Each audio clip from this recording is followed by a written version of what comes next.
And we're live. Hey all, Hello. we're live for Hello, episode everyone. 14. Even though the Twitch thing says it's 13 still for some reason. Let me quickly correct that. Twitch hates Change it because it's lying. It's lying. There we go. Appy. Yeah. You got any appies? It's time for appies this stream. I mean, I'm also not feeling particularly hot today, so there may be some more brain blunders on the level I totally forgot about appies. appies. I did too. Also, for your enjoyment is the Rob Dirt face emote, which should be available to everyone who is a tier 1 subscriber, I believe. So yeah, enjoy bullying me as much as you possibly desire. Yep, there it is. My stupid face now pollutes the chat. Well, I don't think we have much to announce this week. I mean, our big reveal of Nick joining us as a permanent cast member has already happened. Besides the fact that we are still working on a website to get out to you all, which now that my parents have concluded their visit, I will get right back on as of tomorrow. Should be with you very soon. We'll be publishing some nice bios and associated information for each character that appears on stream, including NPCs, locations, and just about anything that needs a little bit of fleshing out in the background, as well as some synopsises for past episodes and for the stream in its entirety, for those of you who wish to catch up but do not have the time to watch every single episode. That's about it. That's all my announcements for this week. Does anybody else have anything they'd like to say or promote before we get started with a recap of last session's activities? I just want to wish my wife a Think I'm happy good? belated birthday. It was on Monday. We celebrated, so just Happy birthday! yeah. So Happy Thank birthday, you. Mrs. Hyped. With 2 Ds. With 2 Ds. Alrighty. Well, without further ado, let's hop right back into where we left off. So, last week, the party, well, we actually started with Talk's private session with the master of the Temple of the Path and Way, a yoga instructor come spiritualist who Talk sought out in an attempt to balance his humors, to try and make some sense of his nightmares and the frailties of his disposition ever since Chutney's unfortunate demise, kind of half Reconfiguring. reatomizing. There we go. But there wasn't much that this holy man could do for Talk. He tried to help Talk meditate and clear his mind and realign his chakras, but Talk was unable to find any sense of relieving peace. But what he did find was a great number of incense sticks, a new brazier in which to burn them, and I'm sure all types of extended paraphernalia that he totally needs to reach enlightenment. absolutely, yeah. Once back on the ship, Talk had yet another surprise to reveal to his party members. Not only had he acquired a deal of equipment for which to vend his food from, but also personalized cooking uniforms for the crew members of the Artemis, which was quite a touching moment for all involved, but seemed to irk Master Gideon, for his ship grows ever yet more clustered by the day, not just by people, but now by furniture, as Yue came to discover the sofa that she had acquired for her room that she'd made Praecordium carry back for her. She didn't do any of this. Praecordium decided to take this on himself, thanks to her saving his life after ingesting some pufferfish soup. Did not fit in her bedroom. Haruko had a similar idea, but Gideon put his foot down and told those who had acquired unnecessary luxuries to refund them. That didn't stop Celestian, though, from buying the biggest set of quadrupedal plate armor in existence and as many large swords as he can carry. Okay.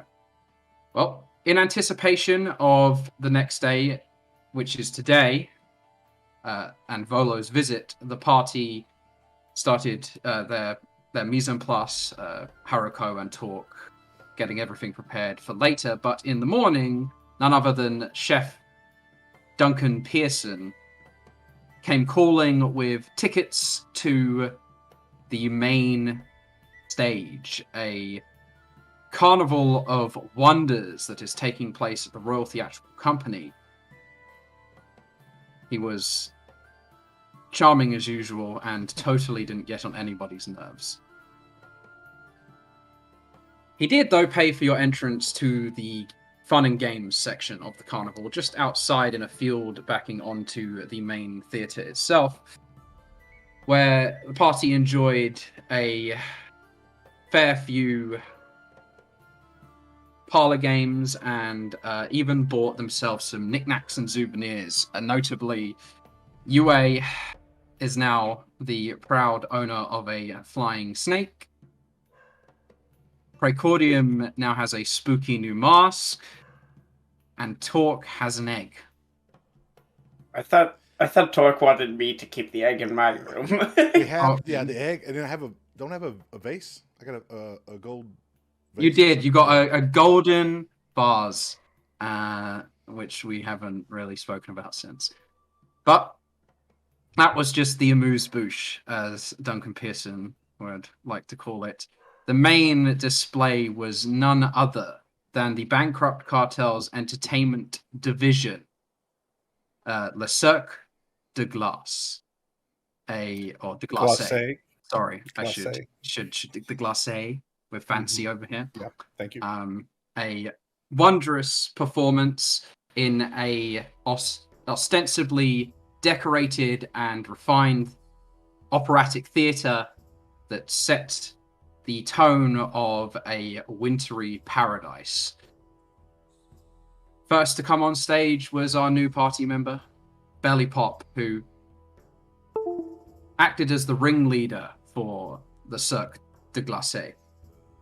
But in his introduction, played out a scene where he was traveling through a horrid winter grip and lost many a compatriot along the way, dragged off by elephants and saber-toothed dire tigers, before he precariously tried to traverse the great ravine below, juggling torches as he went. But with that came a slip, and with the slip, an accidental toss. And after the toss, a great fire across the stage. One which, at first, we assumed was all part of the plan, but as the manager of the circus made clear, it was Belly Pop Ranoir's last performance due to his faux pas. Now kicked out and without a circus to call his own, the orphaned Dowa and his plucky young assistants, Fudge and Bucket, have latched on to the party, primarily Praecordium and Yue, seeing an artist's touch in the Dowa. But for more pragmatic reasons, Gideon and Torque have accepted Belly Pop's presence due to his intimate knowledge of where Large Luigi's missing recipe book could be found. Are we all clear on what the central tragedy is here? Yeah. Okay. Yeah. Poor Belly Pop. Yeah. Mhm. Poor Belly Pop. Our poor protagonist. By no fault of his own. I forgot again that we had also, now we were talking earlier, we also have Fudge and Bucket. We have Fudge and Bucket. We have no room for all these people. They barely breathe at all. Yeah. So Fudge breathes through his mouth, and that doesn't count.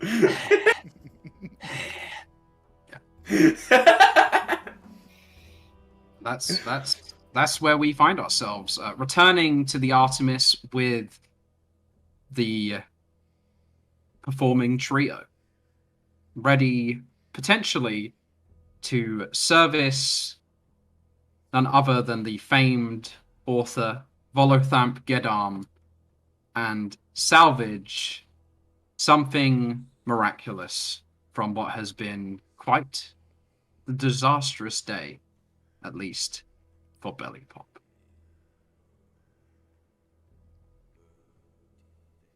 All right, Chork. So, do we have any idea what this Volo fella might want to eat? Well, I was going to do a special dinner for him. I picked up supplies. We're going to do one of your favorites, but it's going to be flying pig, the shanks. So we're going to do pork shanks. I picked them up, and I've got some carrots that we're going to do in lemon pepper and some and I also have some. I'm going to do a shrimp cargo because not everybody likes escargot. So I'm going to do it as a shrimp cargo. Ooh, my thanks for the shanks. That is a great idea, Torque. I think they'll go over very well. And then for dessert, we're going to do a little twist on it with Mama's cookies. We'll use them as a crumble on top of this frozen custard. I'll be damned. He's gonna love it. What time is he thinking about coming around here, did he say? It was planned for around supper time, so I figure we only got a few hours left. Good thing is I had Haruko did all the preparation before we went, so we have all that done. And simply I need to go ahead and probably get the pork shanks in the oven to roast before I bring them out for a quick char. Need anything from any of us? If you want to set the tables. Enough. Well, Haruko, we've got to get going, and I'm going to trust you to prep the sides. All right? Yes, chef. And she'll run off into the kitchen and get to prepping as quickly as she possibly can. I take it. Torque goes down. He's going to run over to the chutnoid, and he's going to pull out of his bag the turkey legs that he got, and the cotton candy, and popcorn, and that he had that's been sitting in his bag now for 3 or 4 hours. And so Aris and Chutney, I brought you treats. And Aris, don't worry, you'll have Mama's cookies later. We're getting those ready for dinner, and you can have some. And then for Pain, here is your turkey legs. I will eat this, but I'm not happy about it. Well, Kind of happy. well, at least you're going to eat. And when Torque says he's going to do something, he follows through. And I said I'd bring it, so here you go. Okay, so the Chatnoid gets to eating its 3 separate meals in turn. Gideon and I suspect UA are hard at work setting the tables together. Precordium, how are you making yourself handy? I feel like Precordium is one of those types of people that stands in the back and, like, gives everybody compliments but isn't actually helping at all. Like, oh, wow, Gideon, you are just doing such a bang-up job. I don't think I could do it any better. And, wow, Haruko, you cut those onions. Fabulous. Okay, Amazing. so you're being a nuisance. Yeah. Belly pop. I don't help, like... No.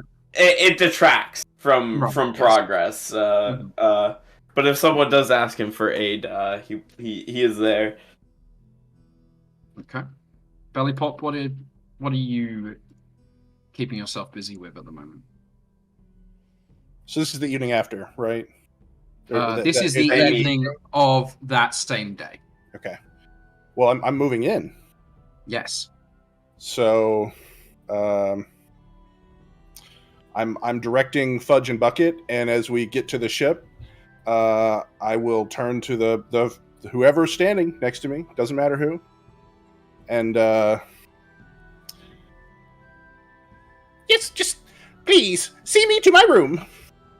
Just see me to my quarters, if you could. Yeah, yes, you over there. Yep. Oh, you're going up. Okay, you over there. Celestian points at himself and lifts his bucket helm up. Me? You may not have heard that I am now a most honored guest of Captain Gideon. He has recommended your finest quarters for my,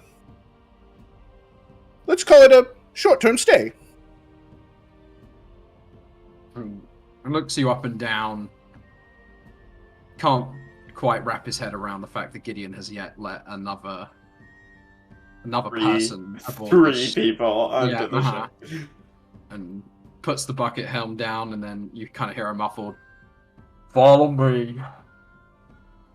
Takes yes. you down into the hold, into the only remaining bedroom that he kicks Glizz out of to make room for you. Hey! I was staying in there. Fudge and Bucket, right this way. Grab my chest. Between them, the Quasit and the Boggle are desperately trying to shift this huge chest across the hallway. You know, like hear this scraping sound. Torque, you look through the kind of like the window hatch of the canteen, and you see the two dragging the thing as you're trying to get your meal made up. It's a lot of racket out there. Haruko, let's just stay focused. We've got to get this stuff done. And then, I don't know about Fudge and Bucket. Just sounds like an awful cuss word. Okay. Oh, don't mind them. So they why the sudden preparations? No, you're in the doorway. I'm assuming. Well, Volo's coming for dinner. I assume I would have had to like pass you. I'm trying to remember the layout. You probably came through. We've got a door. You probably like a swinging door that goes into the kitchen. I assumed you're in like a kitchen area. Mm-hmm. Okay, yeah. And so I guess you're kind of peeking your head in there if I said that, and you'd see the full kitchen layout and everything we have going on. And there's a rather ridiculous like knife board up there that has way too many knives on it. There's just a massive collection, and you know there's. But as your Torque is doing some prep, he's actually like hanging from like the pots and pans rack, kind of like by his feet, and then he's preparing stuff, and then like moving across there to put his hand down and just looking like an ape would in a kitchen. Yes, Volo is coming for dinner. He's somebody famous, and maybe he'll give us a good review for when I open up my food cart. And we think he might be a good business contact as well. Well, I had no idea. Such an illustrious event. This is why you came to me in such a desperate need for entertainment this evening. What? It's clear as day. This is why you came and found me to begin with. Forget about that silly book. You needed entertainment for the evening. No, we need a book, I think. Still, you're going to entertain my dinner guest? Fudge Bucket! Start prepping Act 2! Did you not just set fire to... You got a can of gasoline. Belly Pop turns and is running back to his room. Yeah. Belly Pop, as he's running out, I'll say, don't burn the ship to the ground. Ah, yes. Mostly wood, is it? Yeah. No pyrotechnics. We'll come up with something. Yeah, maybe run it by me before our illustrious guest gets here. We'll just use whatever we can find around the ship. Uh-huh. I go back to setting the table. Okay. So you go back to setting the Just table. phenomenal job with the table, Gideon. I just needed to compliment you again. Appreciate that. Didn't know we had our own little cheerleader. Don't you think on it this could be ship. like a little bit over here, like this? Annoyed, I'll kind of like push one fork over that way. Wonderful. I thought the tables were on the... What were we They're on talking the about deck. putting... The They're on the tables deck. are Up on the Okay. deck, yeah. We're having Okay, an okay. outdoor dining. Outdoor dining experience. Okay. So, as things are coming together, Celestian walks up the lowered bridge that brings you up onto the ship's deck itself. He spends a lot of his time standing by the front, being a bodyguard and protecting the area, as is instinctive to him. And he lifts his helm and says, "Somebody bring a gnome," and he points over his shoulder, and you see Volo has walked onto the deck of the ship. Wait, isn't Volo a human? And Volo turns around. "Well, I don't see a gnome."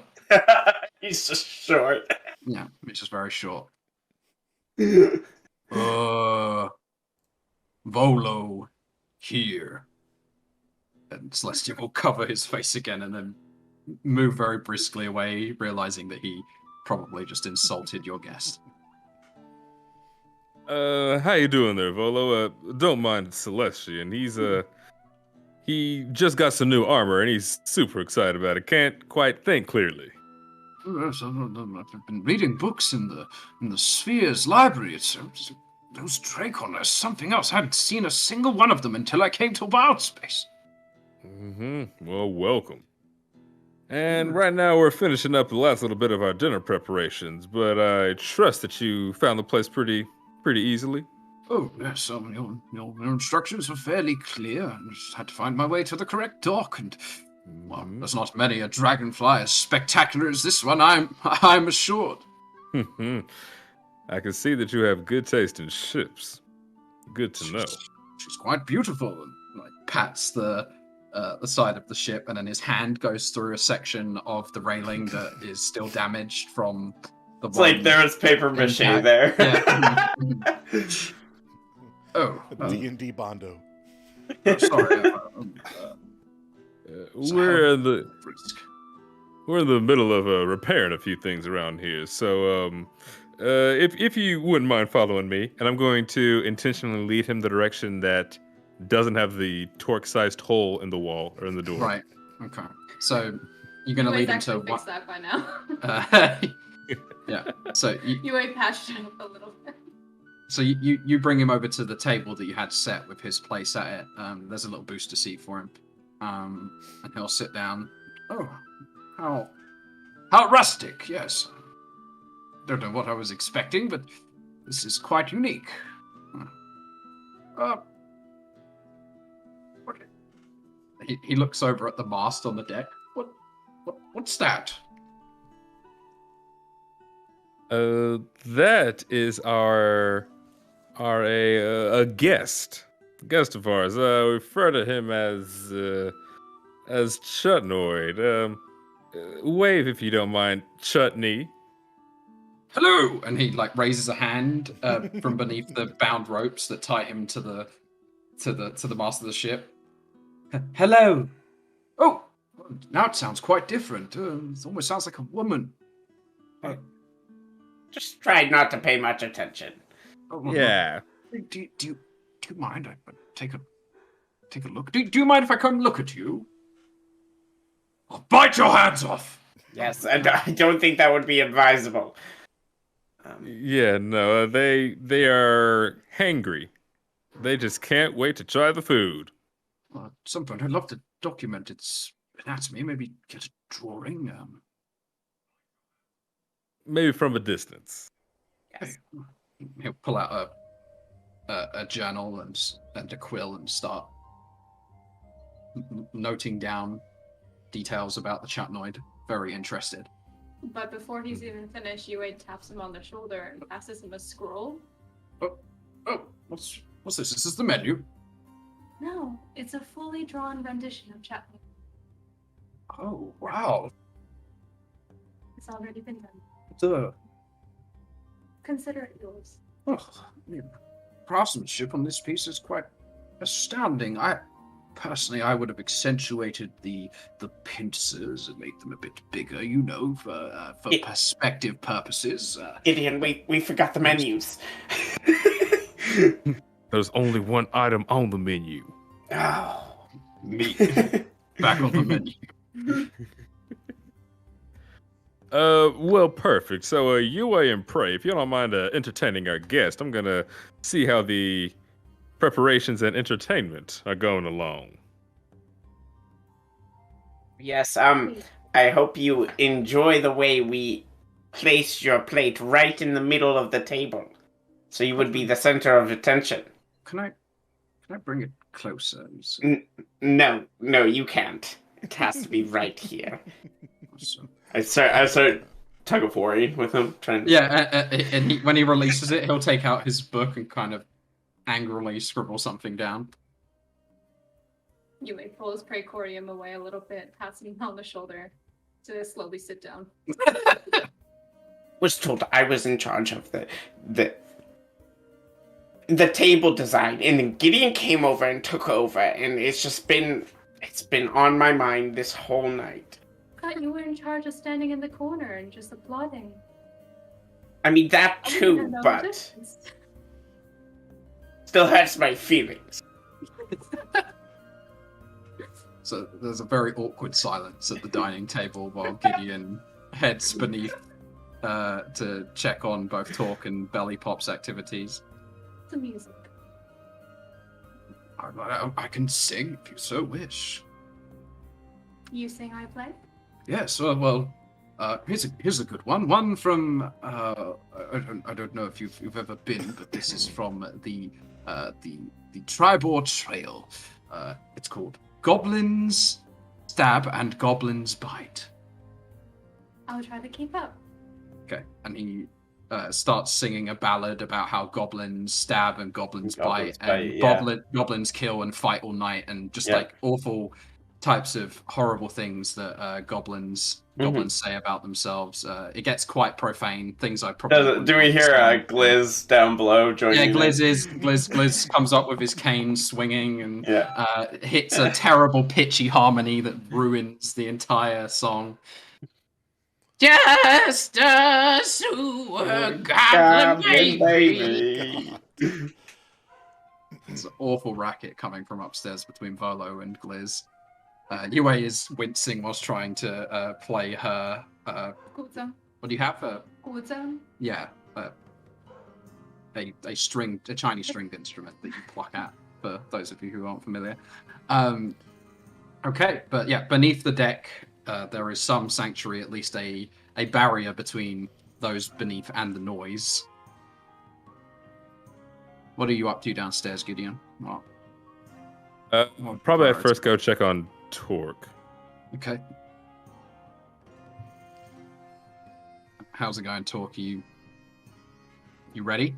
I think, I think Torque is going around and starting to like plate things, and no, Haruko, the carrots are going this way. We angle them this way. The shank here, the sauce right on top,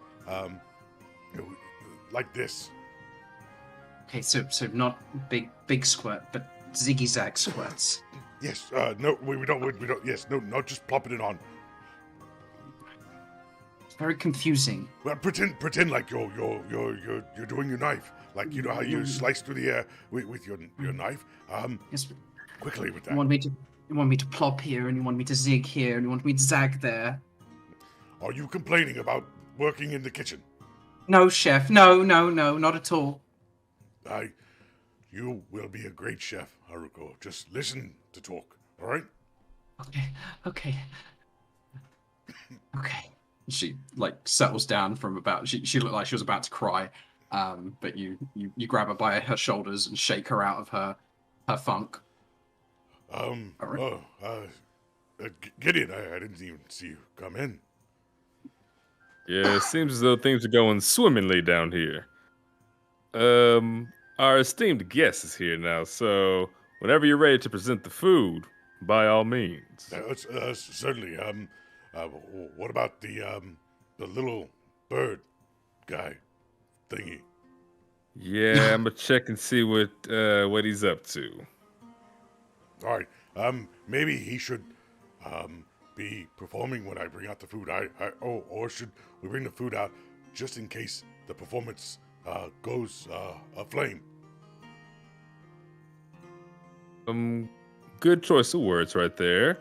I'm thinking we'll bring the food out and then bring our esteemed actor extraordinaire out afterwards. All right. Certainly. Let's Haruko, please come. You can hold the plate and place it in front of our guest. Okay. Just hold the plate and place it.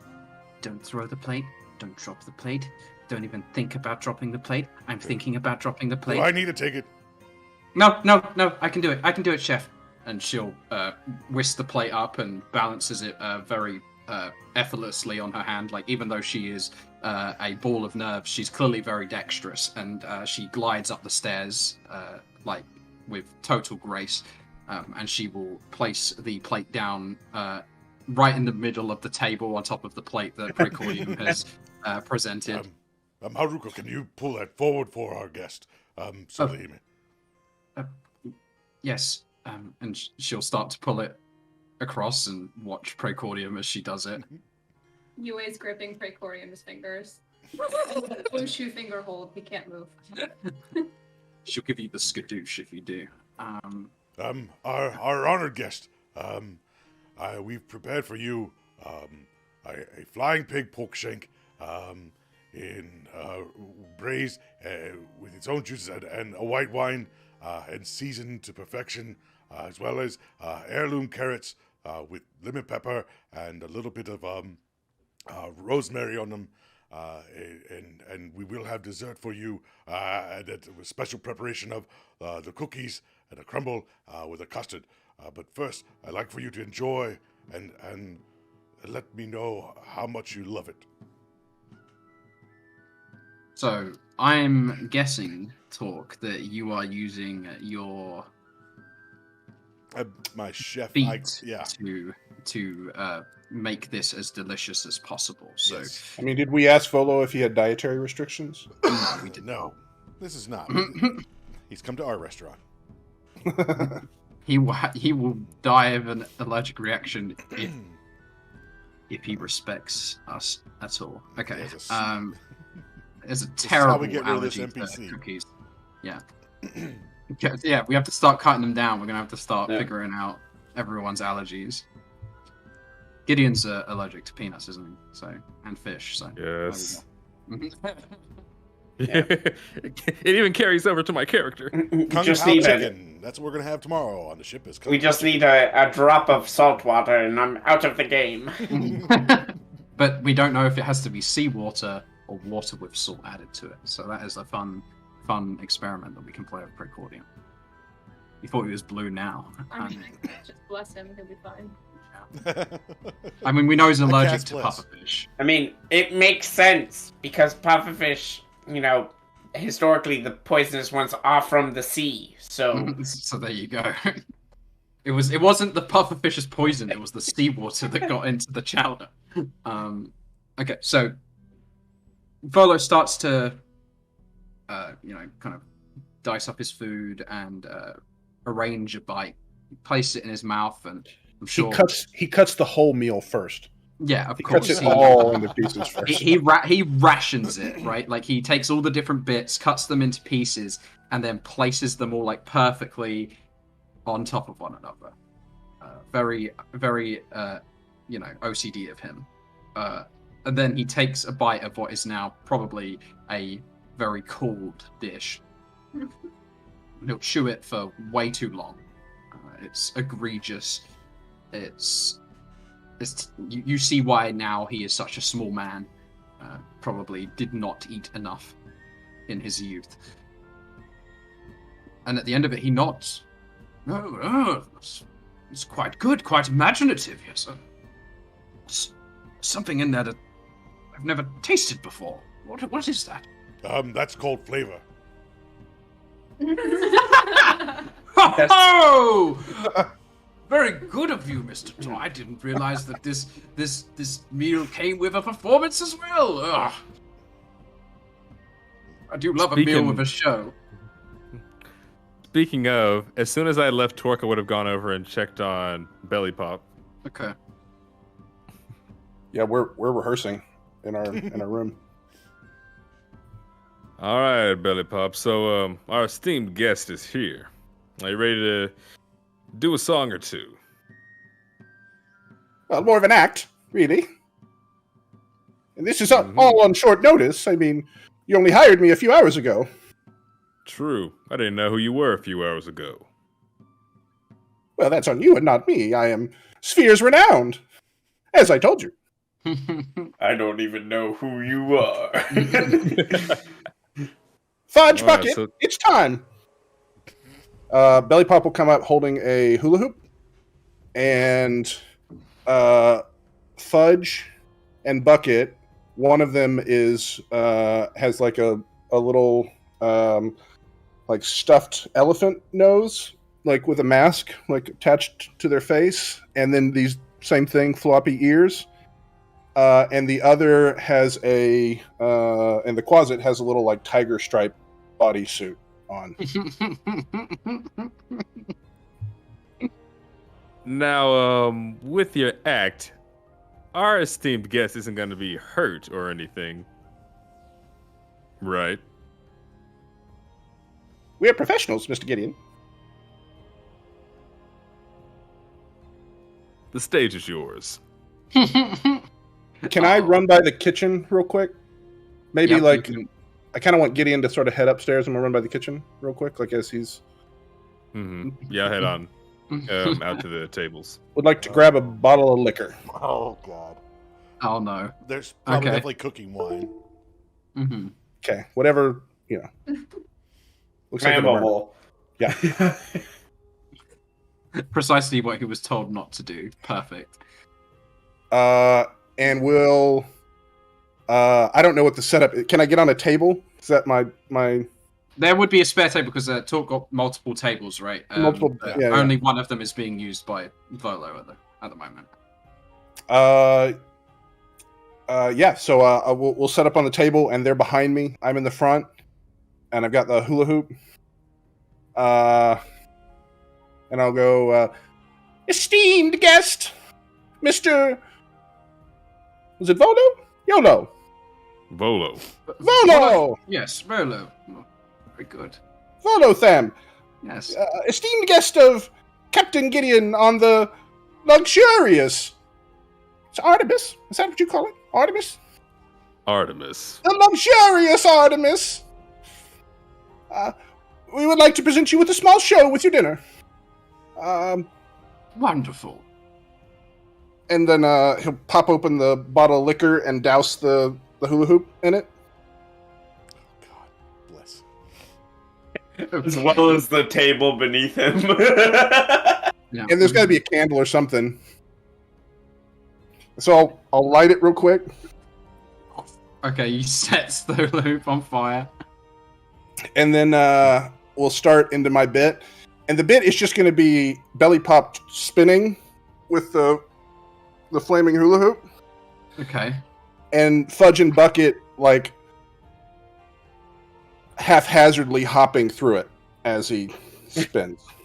Alright, roll me a performance check. Gideon's eyes are wide open. Like,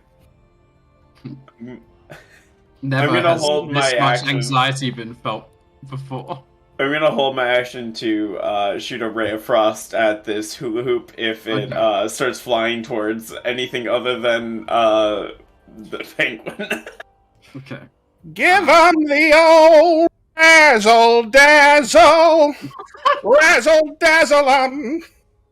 Comes with a song. Yeah. Okay, well he does a great job of razzling and dazzling them with a 19 on the performance check.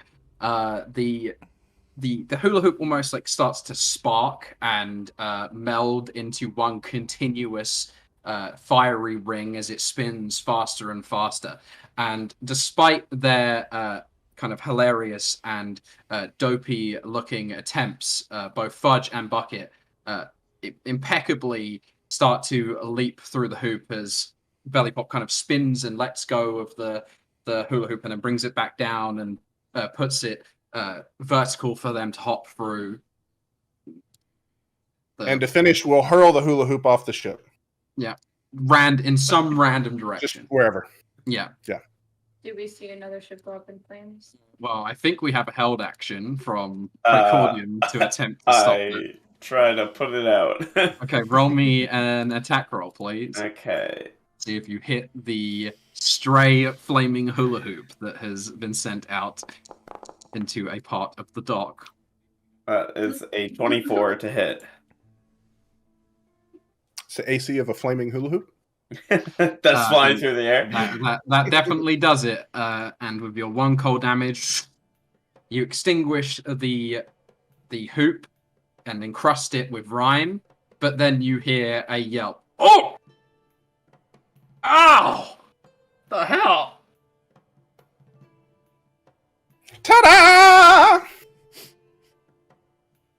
Oh, good show! Oh! I thought it was just a comedy act from Mr. Talk, but a true dazzling performance from what's the Dowar's name? Belly Pop. Belly Pop. Oh, I have to note this down. Well, they really pulled out all the stops. Is he here normally? We're working on that. I think he adds a lot to the atmosphere. Definitely makes the food taste even better, might I say. And he A writes man that of down. such fine taste. So, I hear there's a dessert. Oh, yes. We'll go get it. Or Haruko, would you like to get it, or do you need my help? I can get it, and she'll sprint down, and then like a bolt of lightning, she zips back up and places Mama's cookies and custard down in front of Volo, who gets a whiff, and like a cartoon character, he almost like levitates from his chair for a moment. Oh, well, now that is divine. On Yes. scent alone. These are even better than what we did at the competition because we had all the ingredients. And enjoy and get your fill. There's another if you want more. I have another prepared. Oh. Bon appetit, as a halfling once taught me, and he scoops up a mouthful of custard and cookie and begins to masticate, and his eyes roll back into his head. Oh, well, that's impeccable. That goes right up to the top. That's in the pantheon of the hard cheese of Daggerford's grilled cheeses. That is immaculate. Mr. Talk, I must say, this is the finest meal I've had in Wild Space. And I've been to the Vaulted Gardens. Well, now they're muffins. I could talk all day about, but the rest of the food doesn't even begin to scratch the surface of what you've achieved. Yeah, Jeremiah's muffins are amazing. Yes. Thank you so much for the compliments. And make sure you write very well for us. I'm assuming that, right? Oh, you don't have to worry about that. And this is all free, so how could I give it any less than 5 tankards out of 5? Gideon, did you hear that? 5 tankards out of 5. 5 tankards out of 5. Yes, that's quite a feat right there. But you said that thing about free, correct? Yes, this is We were a cold opening. Like this. we were kind of hoping you might be able to help us with a little information. Oh, but of course. You're not the first person who's come to me to pick my vast mind of its secrets. Tell me, what is it you'd like to know? We have a mission where we got to get to a place called Capri. Now, kind of far away. And unfortunately, we are trying to find a way of passage there. Because a ship right now can't quite make the journey at the moment. Capri, you've, I've read about it in one of the books I rented from the Library of the Spheres, but I've never seen it myself. I was actually hoping that I could acquire passage there soon, too. I mean, if you're already headed there, and the ship seems like it has a large capacity, such a well-built ship, I'm sure it could handle a historian. I could journal your travels, your adventures. How wonderful! Oh, thank you for inviting me. You seem to have not heard the part where I said the ship can't get us there. Oh, is that? I don't mean to assume anything, Captain Gideon, but you're a man of the wild space. Surely you know of means to get to places if your own ship can't get you there, right? What do you think I'm trying to do now? Oh, I see. Just give me a moment, and he'll reach into his backpack and start kind of flicking through the pages of a book that he has that's kind of marked the War Captain's Handbook, and he'll get to page and he'll point dead in the middle of the page. You see, I've been looking for a creature they call the Arcane, and I hear there's one here on Brawl, and I'm sure that if we come to some sort of trade agreement, he would be able to give onto myself, or potentially onto you, a helm or a ship worthy of distant travel, yes. Has Praecordium been present, or has he been tucked away this whole... I was sitting at the end of the table. Uh-huh. An arcane, you say? Yes, like him. You, Mr. Dargaz? No, I'm not. We don't deal with arcane here. This is an arcane-free ship. I see, because of the Well, I should hope so. Noah. Yes, they're not allowed anywhere near here. I'm afraid I our would poor suggest friend that here is you terribly cursed. Yes, I don't think that you should go and visit Dargaz. He's quite awful. Oh, was that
something may have disconnected on Ryan's end.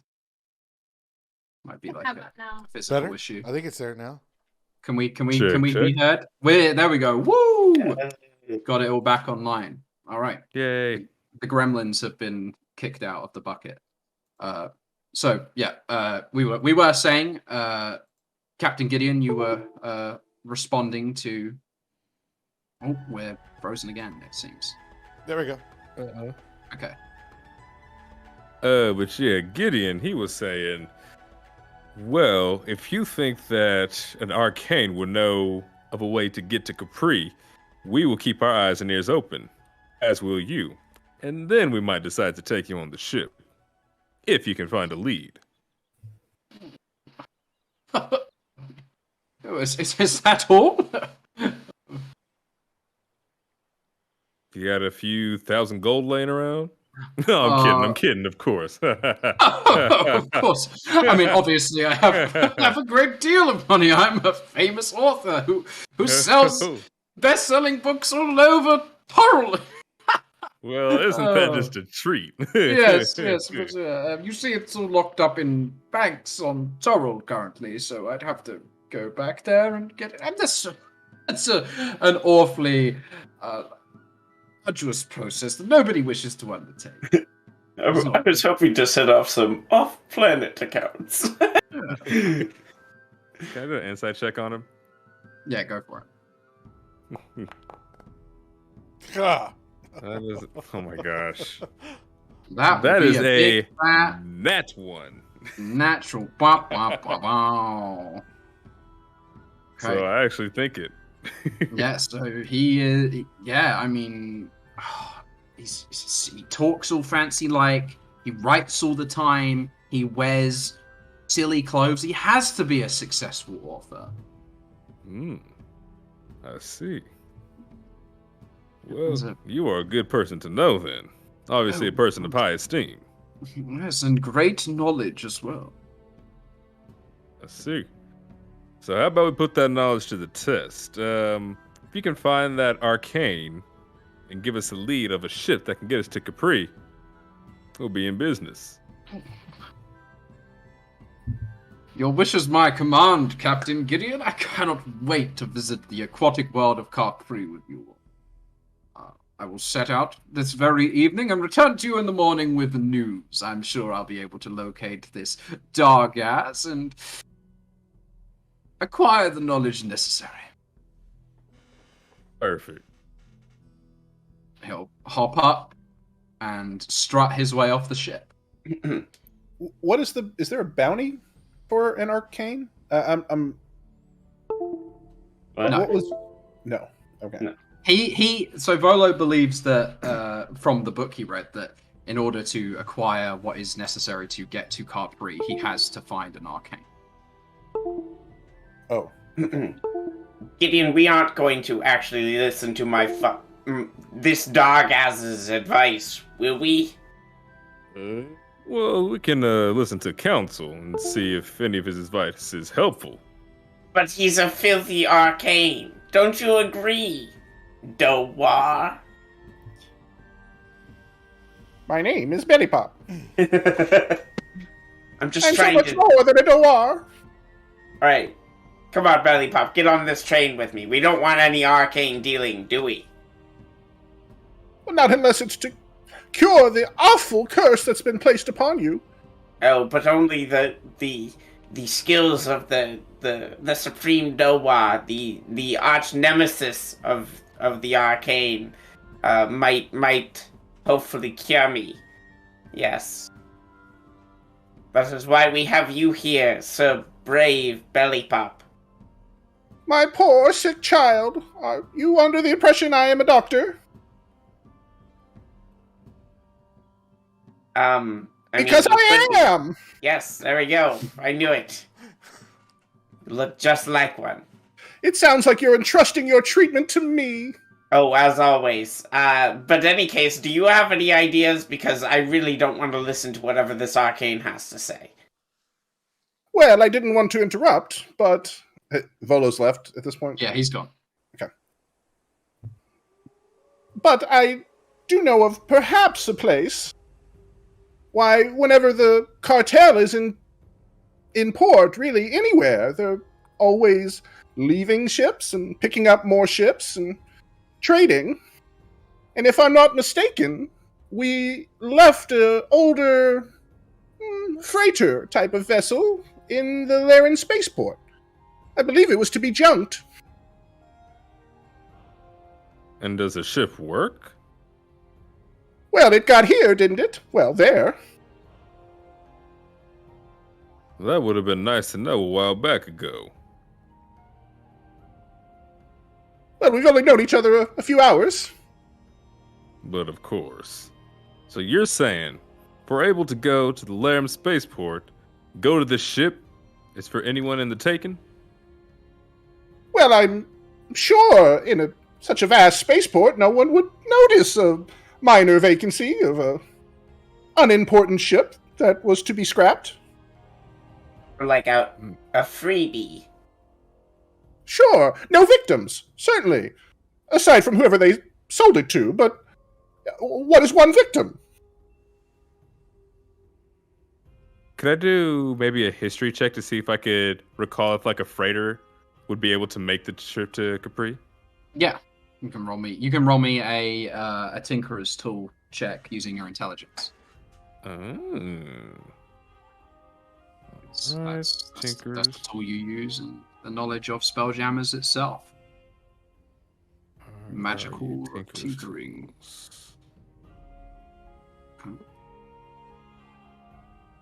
Oop. Oh wait, let me pull up my character sheet. I try to do it a different way, but we're going to do it the right way. Tinkerer's tools. The right way. Okay. Just gonna roll intelligence. Okay. Be the same. So you would add your proficiency to that. So the 2 on the roll though was not kind. A total of 9. Total of 9. It really depends on the freighter itself. If it's a very small transport vessel, then probably not. If it's a large one, then it should be more than enough to get you from one planet's atmosphere to the next. It is really dependent on the size. You probably need more information. No harm in going to look, is there, Captain? I guess not. How you feel about flying a freight? Oh, I can fly anything. You got a broom? It's so generous, Captain Gideon, to let this poor, sick being drive the ship.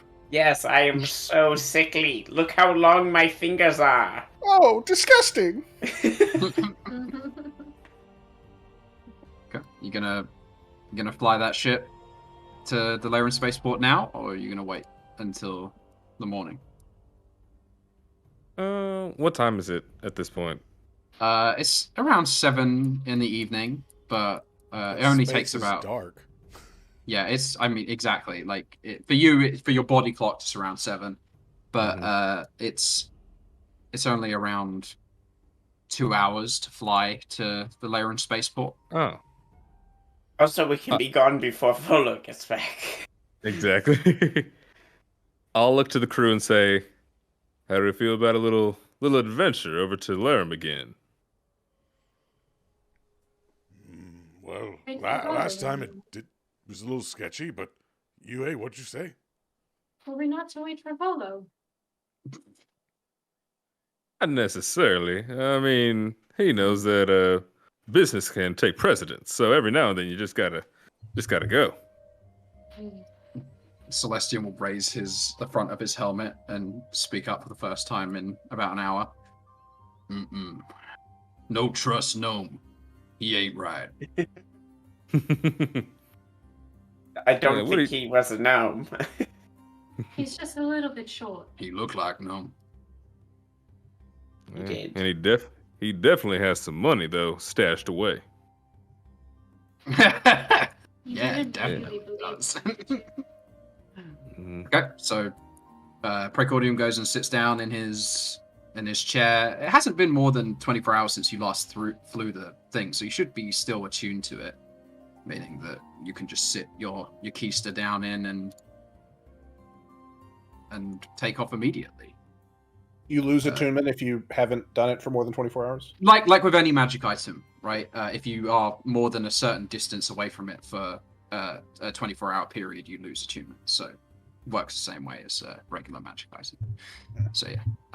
Otherwise, you need to spend an hour there. As we've spoken about before, there are potentially helms that do like quick attunement, like special helms, but for the vast majority, it's just like any other magical item attunement. Alrighty. So wings. Wait, why isn't anybody on the wings yet? Come on, people. Sorry, I'm going. Just scared the crap out of me, Christine. She's like kicked me from underneath the table, and it made me like jump. I was like, "There's something under the table." I usually perch my foot on his chair, and Yeah. Mm-hmm. Okay, so wings, Celestian, and I guess Gliz's been relegated to wings as well.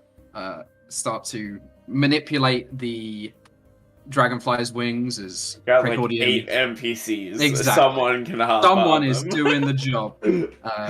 The craft flutters back and then careens forward. Are you showing off again today, Precordium, or are you just going to fly? Always, but he's slouched.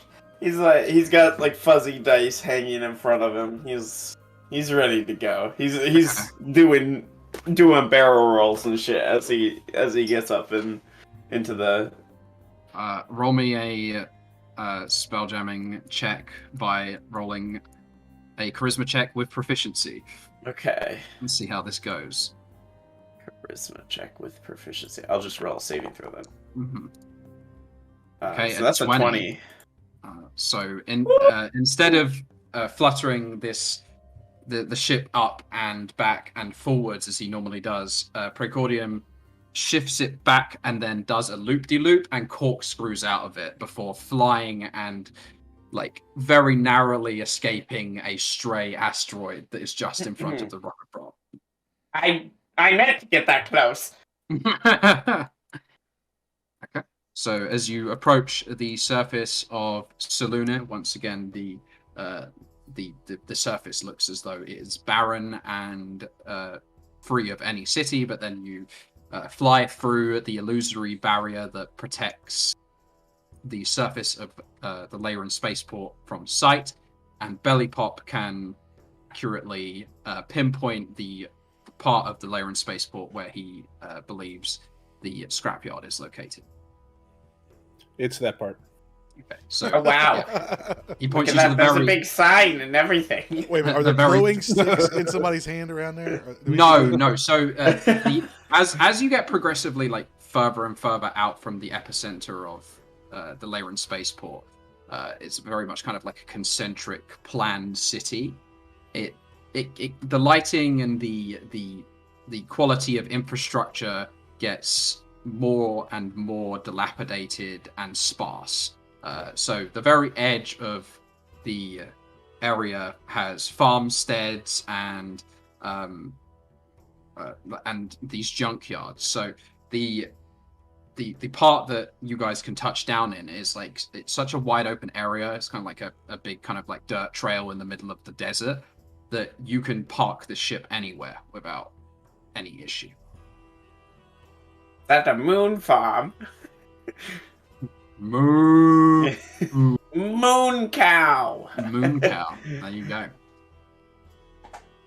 But there is a huge like wooden fence that is like ramshackle and totally in pieces in areas that surrounds a vast patch of land that Bellypop tells you is the scrapyard. I mean, do we want to land outside, or should we just fly right in and land right on this hunk of junk? Do you know where it is, Bellypop? The ship? Well, it's somewhere in that mess out there. I'm sure of it. Mostly sure of it.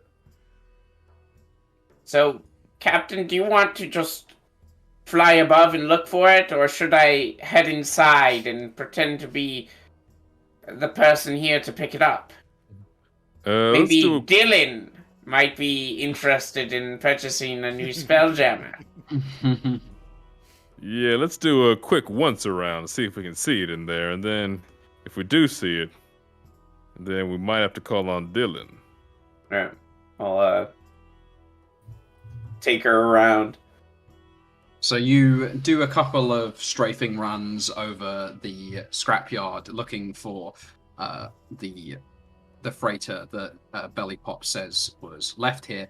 But all you see is like these hollowed out and ruined husks of broken vessels. You see like a twitching and completely like cross-section dragonfly spelljammer that is in no position to even be repaired. It looks like it was taken out by an asteroid. Right, there are like chassis of like kind of like what's the word for them?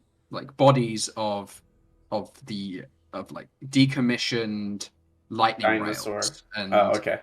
yeah, and even like a few of the lightning, not the lightning rail, the dinosaur shaped ships. There's one that looks like a mechanical dragon. Please tell me the Sex Panther isn't here.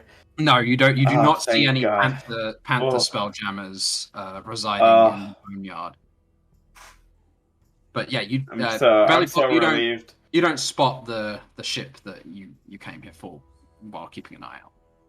But you do see in the middle of the scrapyard is a like it's very kind of me to say that it's a hut.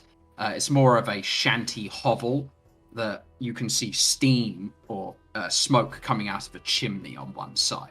Looks like somebody lives in the middle of the scrapyard. All right. We're going to have to start think of villain names for new members, and those of you who do not have your villain name yet.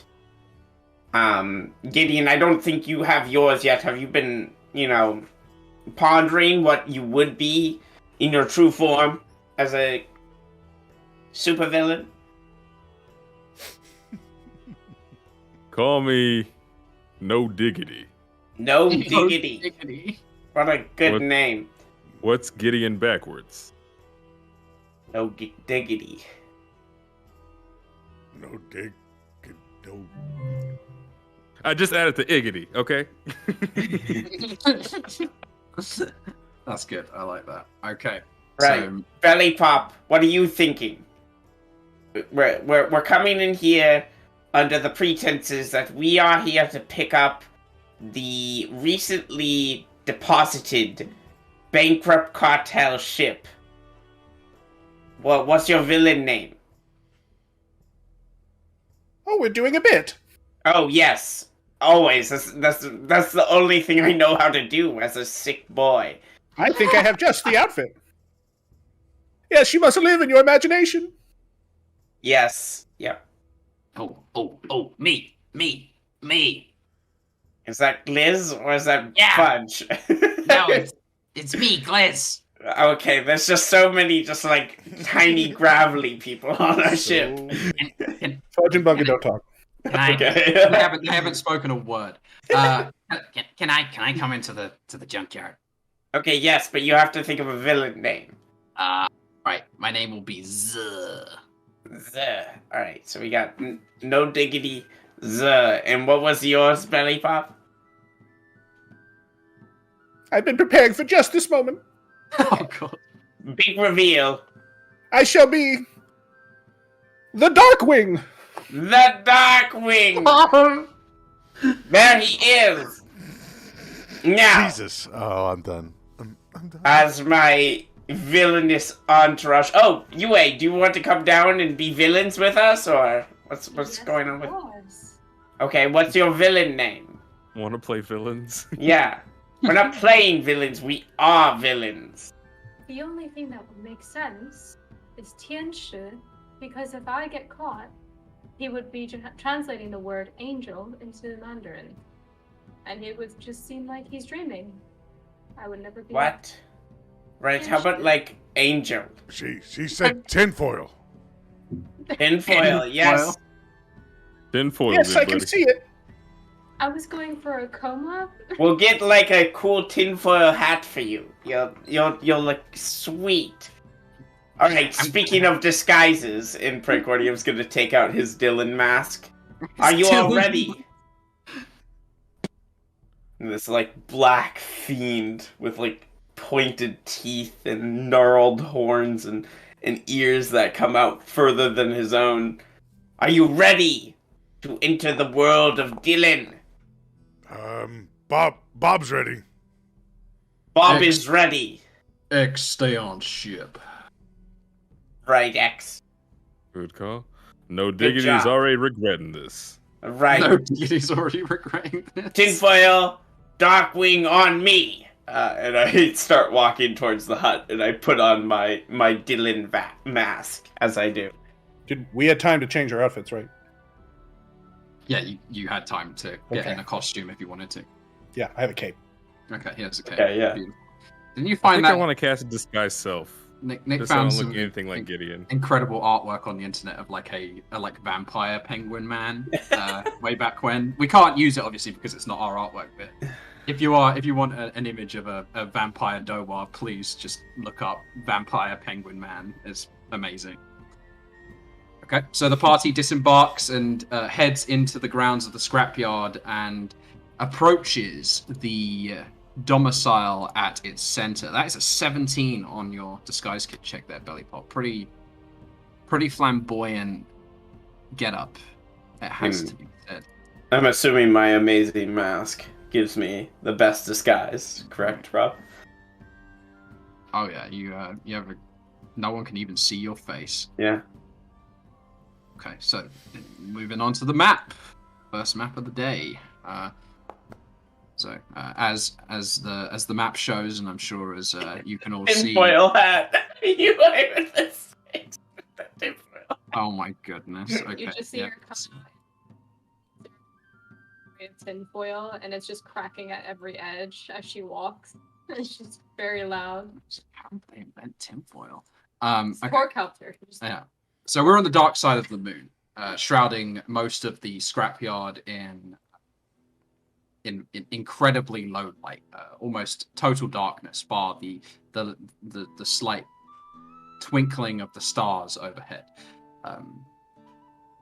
But from where you step in, you see the remnants and shards of broken metal and wooden craft that litter this dusty, craggy scrapyard.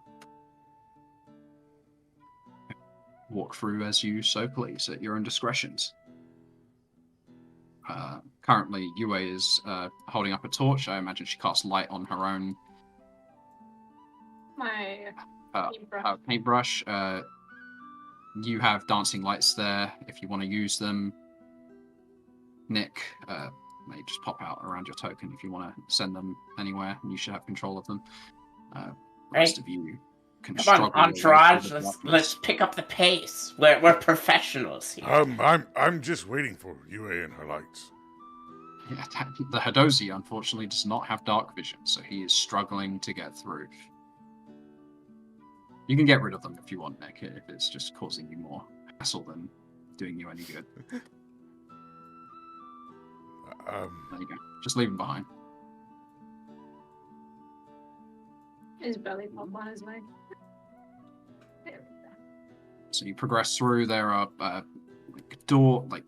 discarded door flaps, joinery ends of ships. There's like a hull to the south of you. But maybe more interestingly to the keen-eyed, to the northwest here is the engine room of a lightning rail that has been totally rusted and deformed by disuse and age. I get I'll be damned. For those of you wondering where this map came from, I used some assets on Incarnate to make this one. So very, very good service. Now that lightning rail's broken, I bet it's a bad conductor. Oh my god, get out of here. Look, Gideon, maybe we could take one of these doors here to fix? The one that got broken on the ship for UA. Well, I don't know. I don't want to just pick up a random door from a junkyard. We've done things like that before on the ship. Well, that was just when it was you and I. Now we have a whole crew of people. We have to hold ourselves to a certain standard. Oh, all right. I'll hold myself, and he'll put his arms around himself. You do raise a good point, though, because I did kind of want to look around the junkyard and see if there's anything that would be of value. Okay, you can roll me a perception check to see if you can spot anything in the surrounding area that you are curious about. You can just make us a ship. Just make a new Spelljammer. Yeah, just spend like 30 years building one. Yep. Okay. You take a look around, and from what you can see from where you're standing, looks like any valuable components or high quality parts have already been picked clean.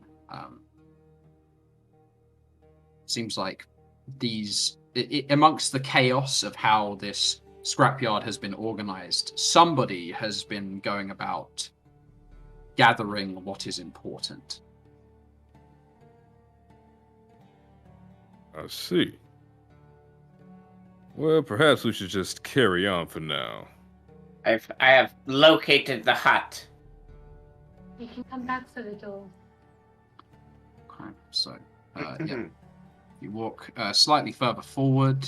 You should be able to see now a craggy stone hut, one that from the outside looks as though probably possesses no more than a single living room and potentially a bedroom. It's 1 story tall and has a entirely flat roof with a chimney on its northwestern side that is spilling out smoke. So it seems as though someone could be home. Light is also pouring through its windows. Are the windows covered? The windows are not covered, no. Okay. I'm going to knock on the door and I'm going to say, "Tremble in your boots, citizen, for I, Dylan, have arrived to claim my Spelljammer." Roll me an intimidation check. That was very good. Intimidation. Oh, the rolls. Oh. The rolls. That's a 9. That's not a massive roll on the old intimidation check there. You don't hear a response. Say it with your chest next time, and I'll give him a little pat on the back to give him guidance for the next time. Bob, I believe that we have someone who does not want to do this the easy way. Oh, God. I can take care of the door. Well, I mean, you might as well try just opening it normally first. But if it doesn't open, you know what to do. All right. Torque will walk up and check the handle, but firmly, like, jiggle it, trying to... So you jiggle the handle. It seems firmly locked, like incredibly stiff. It's stuck. Oh. Hey, let us in! We're here to do business! Perhaps we check the windows. Good idea. This is why I keep you around, Nightwing. Oh, that's good too. Oh, shit. I got it wrong. It's Blackwing, isn't it? Yue looks through the window. Was it Blackwing? Did you see anything? I don't remember. So you look in through the window, and through the window you see this like ruined old hut. The floorboards are rotten and ridden with mildew. There is a broken cabinet that's been stuffed full of what looks like preserved meats and stale bread. Beyond the lit fireplace is a table that is sinking in the middle and cracked all the way along its length. that has two small lit candles on either end of it. In the center of it rests a toolbox that is full of all manner of like smithing and tinkerers and other types of artisanal tools. There is a ruined rug beyond the entry door and a like fancy chair that once in its heyday probably was fit for royalty, but now the stuffing inside it is bursting through its velvet covers. Well, I don't see anybody inside. I guess we should just go around the perimeter and hope that there's somewhere else. Is this a window where I am? Yeah, that's a window. Do I see the same thing pretty much as you just described? Just Okay. opposite side because you're on the other side of the building. Okay, so around the northern end of the building, behind where the chimney shaft is, Precordium, you notice that the junk here is still in disarray, but far better organized. There are a series of metal beams that have been stacked all atop each other in a pile. Who knows? You have to ask George. Then in to the east of that, there is a series of bent and tarnished gears and spigots. There's a pile of discarded and broken artisans' tools, and also like some mining picks, an old fishing rod, as well as a shovel.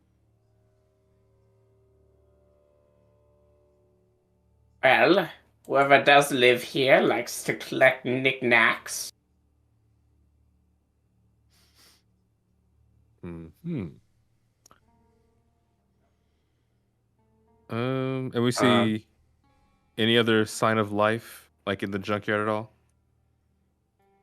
You don't hear or see anything in the junkyard. I've never seen a more obvious welcome to take what we need. Well, we don't know where is what we need. Well, it's out here somewhere.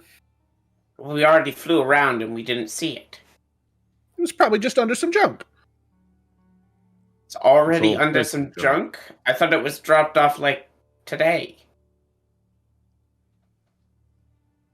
Whenever it was dropped off at some point in the past, whenever we last okay. came through, though. Yeah. He never specified exactly when, but it didn't. It's been more than a day. Today, yeah. Dylan, I can do it. I can get in if you want. I mean, I don't know if we... Wait, what am I saying? Of course we can break and enter. Go ahead. We're villains. Oh god. I love playing a character. Torque will take a few steps back, and then sprint towards the door, and then ram his body into it. Okay, so this ginormous, pure muscled Hadozi comes barreling towards the door. You can roll me an athletics check in your attempt to bust through. Big money, big money. Well, that's only a 10. You bounce off of it and end up in the dust on your buttocks. Right, how about we just try to open up the window? That hurt. Just the shoulder a little bit. Sorry. Right. Try to open up the window. Okay. Roll me. What? Oh, you're just going to try and open it with your like pushing it up. Seems shut. Here you go. Does it look like they're nailed, closed, or anything? No. It looks like there is a latch on the inside of the window. Are there any holes in the side of the building? No, actually. The building, whilst in like some level of deterioration, is seemingly kept in just a good enough state where there are no gaps in its defense. Okay, so there's no even a mouse hole. No, not even a mouse-sized hole. So The only mouse-sized hole would be make one in the chimney. Torque's just going to put on one of his oven mitts and then punch the glass in the window. Okay. Roll me an attack against the window. I can make an unarmed strike. Go for it. Oh, Okay, so that's you swing a fist, 7. thunk, bounces off the window. Oh my! This place it's is like magic. Fort Knox. It's magic glass. Does appear to be so, doesn't it? As they're doing this, I want to actually go inside the abandoned car. Just walk into the house. So you're going inside the I'm just gonna go ruined old inside. train Yeah. car. Mhm. Yeah, All right. explore in there. Yeah, you find like a barren, almost like empty husk of a train car. That looks like there was like clearly something that had been implanted into the front of it, but has been ripped out from its whole like its holsters.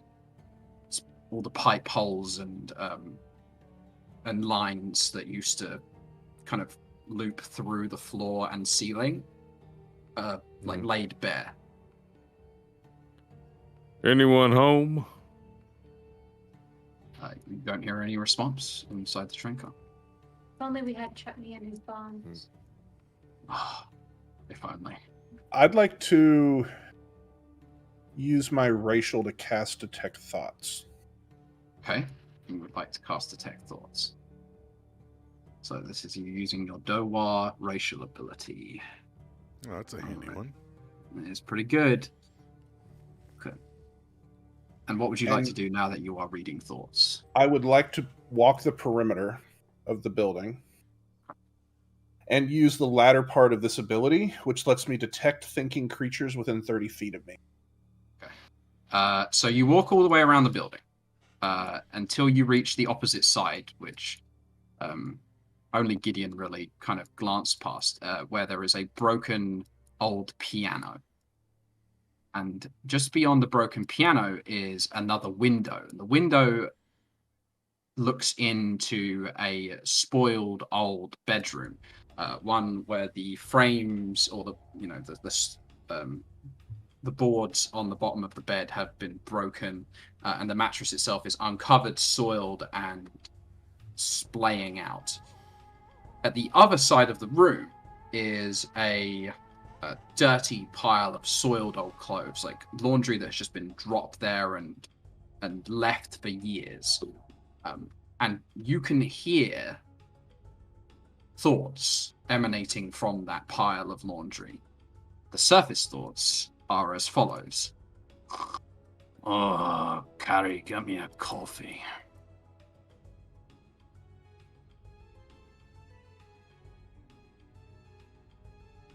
I can't believe you, Rob.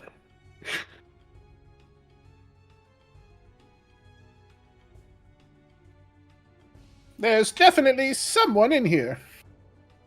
Right. They're begging for Okay. caffeinated beverages. Belly Pop, how do you think of this plan? If I were to lay it out for you. You're deft at dodging and diving over fires, aren't you? That's one of your main talents, right? One of my many talents. Many, yes.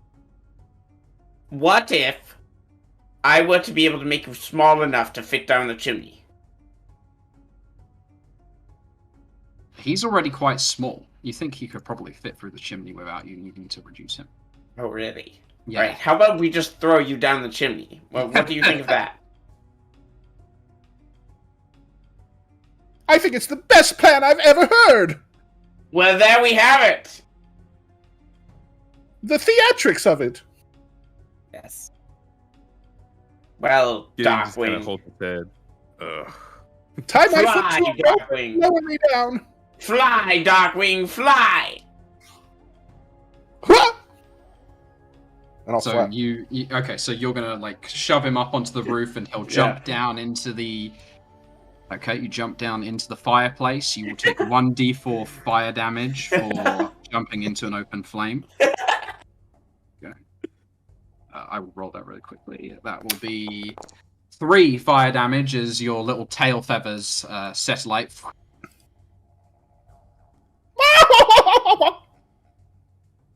You're now inside. Okay. Is my costume okay? Yes. Okay. The only thing that's singed are your little feet. little flippers. What do you call them? Little webbed talons. Webbed feet. Little flippers. Little Flippers. flippers. Now, unlock the door. Belly Pop will pull his cape back in front of his face and rush over to the door. Okay. Waddles over to the door. Whoop, whoop, whoop, whoop, whoop. And you want to unlatch it from the inside? Yeah. Is it obvious to do so? Yeah, do you want to do so? Yeah. Okay, you unlatch the door, and as you do, you hear an alarm go off. Ah! What the bloody hell's going on in here? You've been dark-winged! You've been had. From the pile of dirty laundry, Jesus. emerges a crusty old dwarf whose hair has gone pale white in his old age.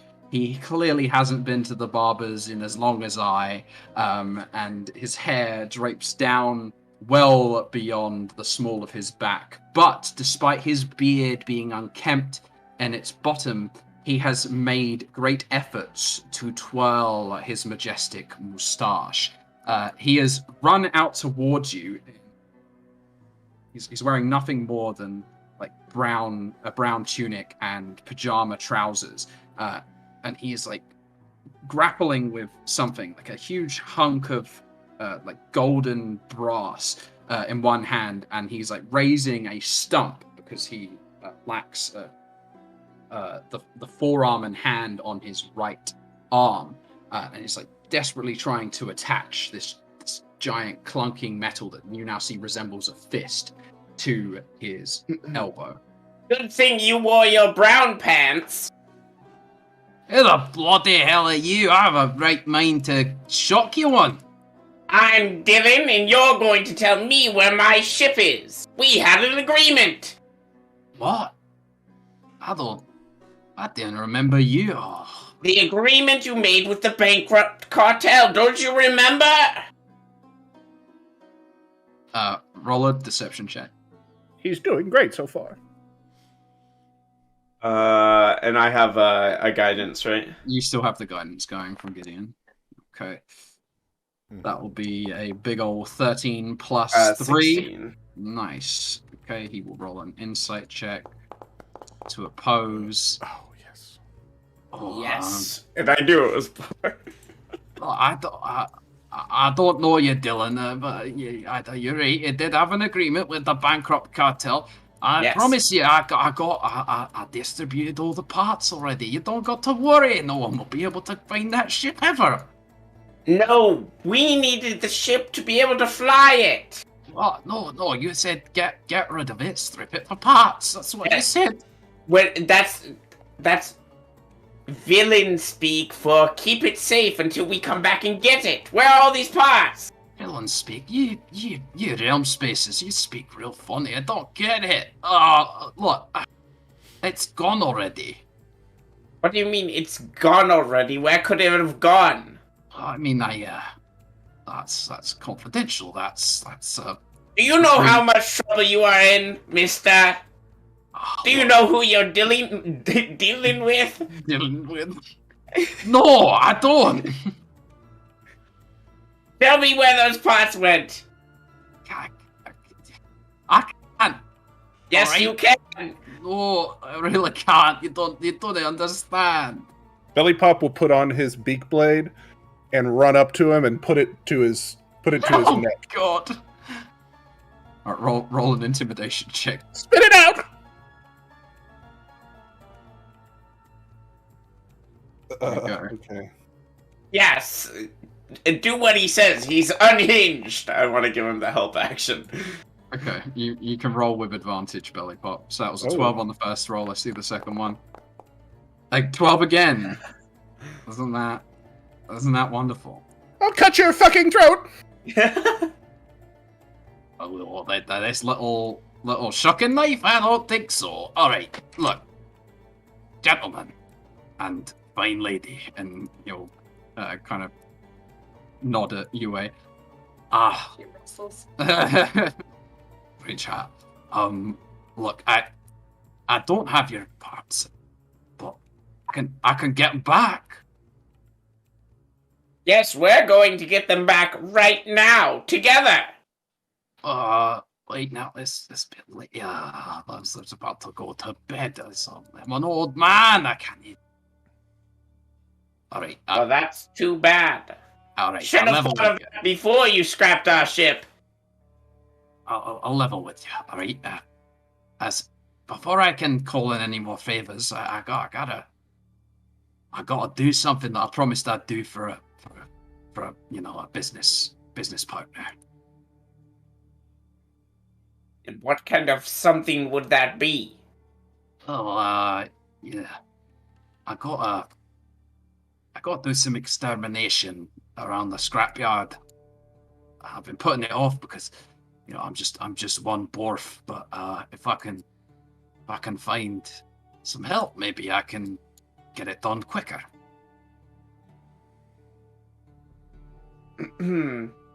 If I were to have a superior in this situation, what would he think? And I kind of scooch over towards Gideon.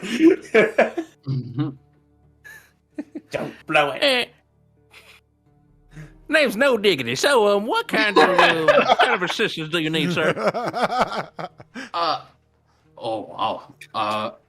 mean, I gotta kill some stuff. I need What it you gotta dead. kill? Oh well, they call him the Conductor. Ooh, that sounds scary. He kind of is. He made that joke. You can't take it.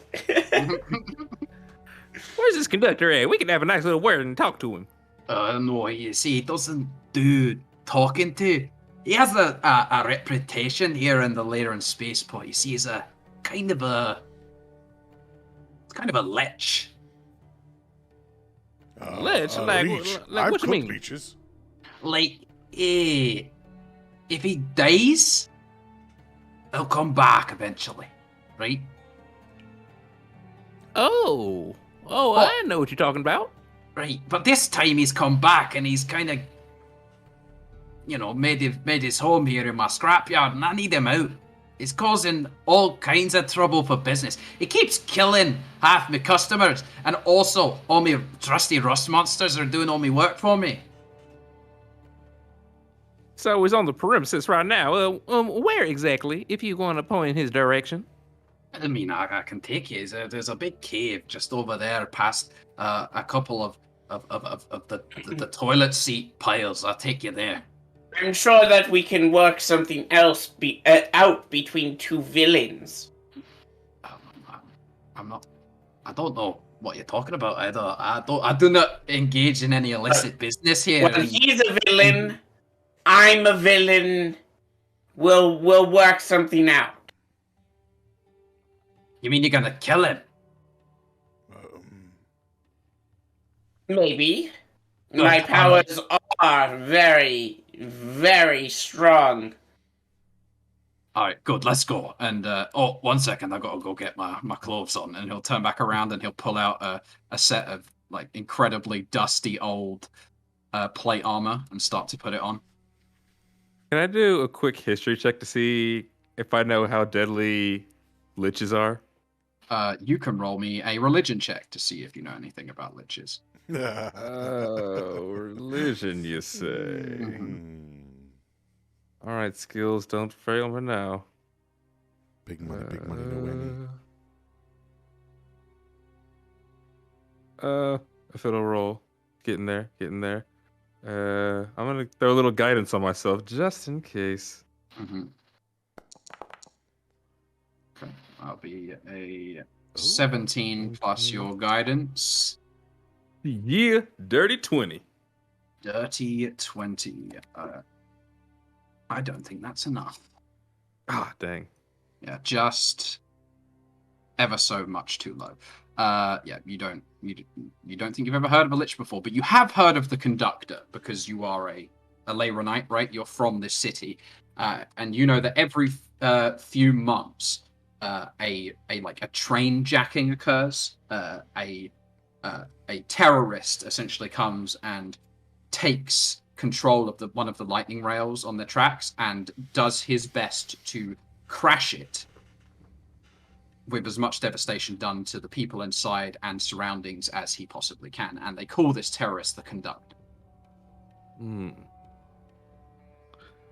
Is Borf out of... Well, I guess he's still in earshot then, correct? Yeah, he's right there. He's getting dressed. Well, this conductor sounds pretty scary. I think I might have heard a thing or two about him back in the day. Yes, and you don't think I'm scary? Look at my mask! You're scary, all right. Boo, scary. He's got oh my god. He's got nothing on me. This conductor. Who does he think he is? So you guys agreed to help Borf with his infestation problem? It is a bit beneath me, but yes. Okay. All right. Well, after our quick break, I think we'll come back and see how teaming with Borf turns out for the party. Shout out to you, Maestro Jake, for this wonderful character concept that I will miss playing with every week. So now I've stolen him and made him an NPC. You're welcome. But he's old now. He's not. Thanks. Yeah, it's Borf Mason. Borf. God, don't ruin the surprise for Pooh Daddy, James. Ruin all my surprises. The Conductor, Borf, and now Mason. God damn it. All right. Well, I guess we'll go to break and we'll be seeing you guys back in 5 minutes. That we're saying, or 5 minutes. All right. 5 minutes. Well, we'll see everyone very soon. Thank you all. And we're back. Look at that. We're back. We are back. Hey, yo. Hey. Everybody ready to borf some shiz? Yeah. Borf That's me, why I baby. come here. Come here to get borfed. Yeah. The classic soup. Borscht. Borfed. Borf me up. Oh, wow. Mm. What if we had just attacked Borf on sight, you know? It's fine. You can do whatever you want. Because Villains. we're playing villains. Yes, we are villains. Mhm. I just love that Gliz is not here. And no one said anything. He said he wanted to come along. He did. Yeah. Yeah. He didn't come along. I just assumed he was chilling somewhere nearby. Oh no, he's just, he's in the scrapyard somewhere. He's out He's stealing already in the stuff. cave. He's dead. He is already dead. Oh, we're going to come across his body at the Lich Den. He is the Conductor. No, Gliz is not the Conductor. Sorry, spoilers. Alright, so Borf, Glitch. Blizz. Glitch. Glitch the Lich. So while we're here, thanks for the gifted sub there, Connor. That was cool of you. All right, get doxed.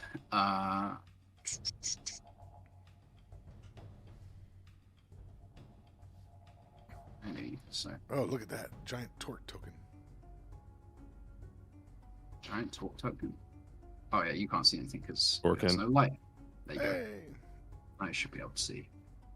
Alrighty. Well, the party finds themselves at the entrance of a cave. Inside the cave, you can see the rear of a train car. The cave itself is incredibly claustrophobic. It almost entirely envelops the train car from side to top.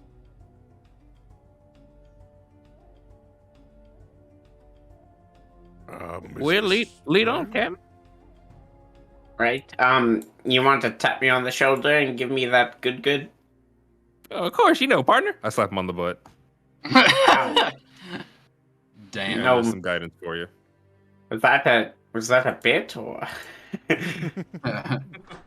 Hello. Oh! Oh, there we go. Okay, so I pull the train cart door open. Hello!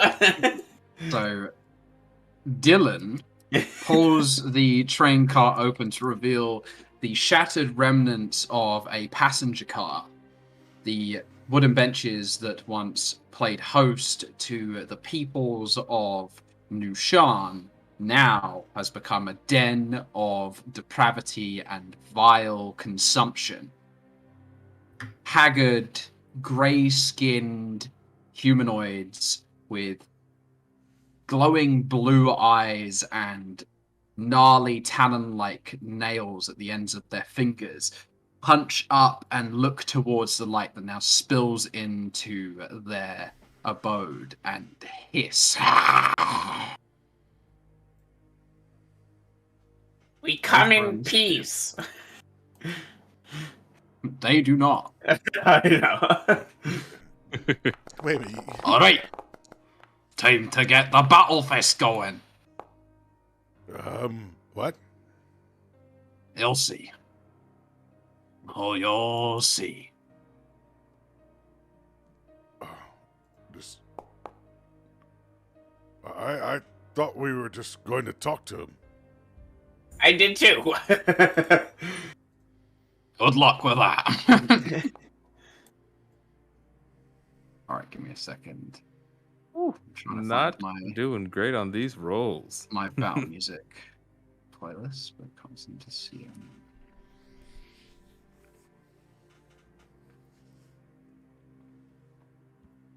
Why do I always forget where initiative is on these? It's on the sheet next to your picture. You can't look It's a over little it. bit. Yeah, it's a little Next to fist. strength. Oh, that one too, yeah. Bear with me. It just says I and I. You can also go to the initiative tracker and click the little dice next to your face and we'll roll it.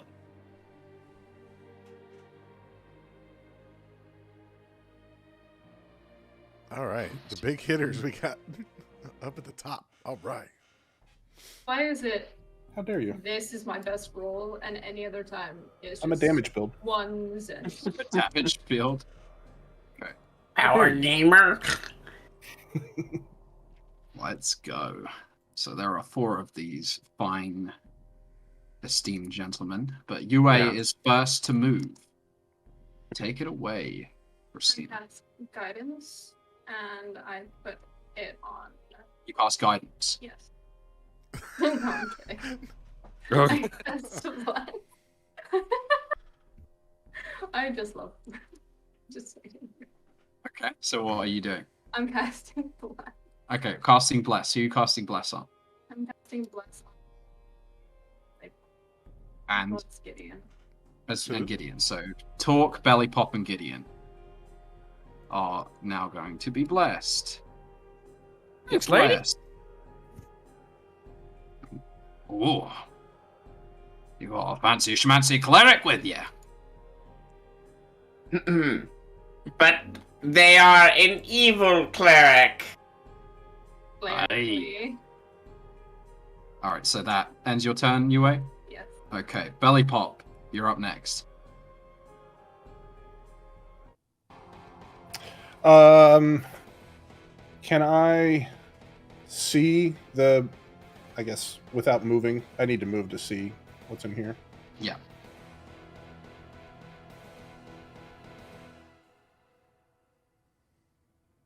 Struggling to move?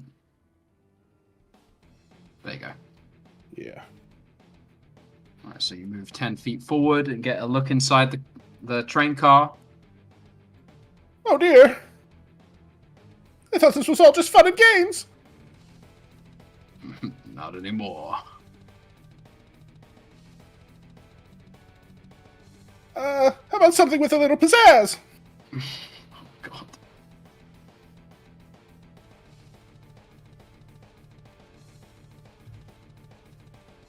What the heck? Alrighty, so you're casting Nether's Mischief.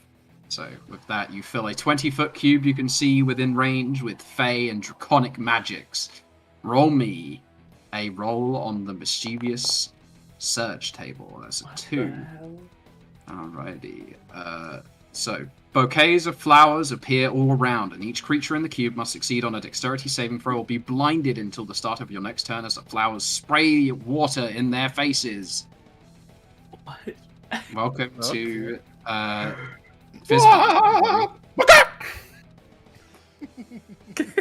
This is what he does.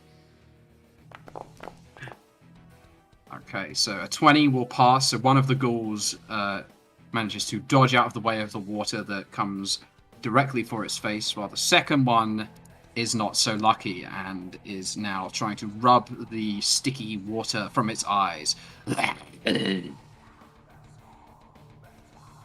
That's the ghouls in the background. All right, is that your turn, Belly Pop? Listen to or something? You're gonna move. I can tell exactly what you're listening to. You're listening to pretty Troll dope, I'm Tooth not gonna by lie. Adrian Von Ziegler. Thank you, Adrian Von Ziegler, for all of your copyright-free music. You're awesome. All right, your turn, Mr. Torquemus. And I'll try to yank Torque in front of me. Okay. How are you doing so? I mean, you I don't probably think I cut have his any shin. economy to do No, it. you don't have the actions, but you're just desperately trying to, but failing. Mhm. All right. Well, now the No, Bob, come and save me, please. the first ghoul off the mark is going to come flailing forth from the train car and is going to I learned wrench my lesson. Don't hit me. his claws at the sorcerer, who for some reason is at the front of the party. Here we go. He rolls a 16 on the roll, 20 to hit. That'll, yeah. 4 slashing, and roll me a Constitution save, please. The DC is 10. Oh, what did I do there? That's 11. Just passes. So you feel as the claws like rip across your skin that your body starts to kind of shudder and seize up, but you through like sheer force of determination manage to ride through the wave of gripping paralysis. Don't let them claw you. Just putting it out there. Okay. That ends his turn. Precordium, you're up.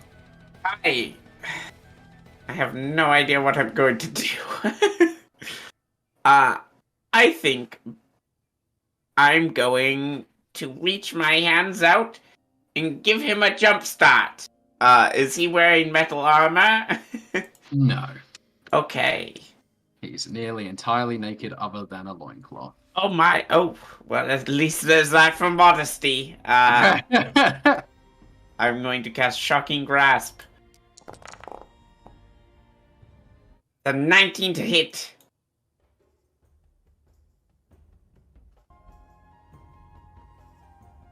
Hello. 19 to hit is going to most certainly make contact with the ghoul. He recoils as lightning runs over his skin. Alright, somebody else. Hey, Borf, you seem not frail. Get in there, buddy. I'm gonna step behind Borf. Give me a minute, I'm just clanking my fist. And he's like got a wrench in like around the clamp of his battle fist, like trying to tighten it still. Hence his 2 in initiative. Right, that was the end of my turn. Oh. Cool. Alright. Well, you hurt my friend. Now you have to pay. And Torque will rage. Okay. Let me get hit my little rage button up here. I would like to rage, please. He is going to rage, and he is going to rage with hatred. Okay, doesn't like these. And with that means where did it go? Intense burning and loathing festers inside of me, and when I rage, I can designate one creature in front of me with my most hated enemy, and that will be this one here who hurt, and that creature, if I have 19 or 20, it's a critical. Also, if I haven't used my bonus action, or if I don't use it, I get an extra attack.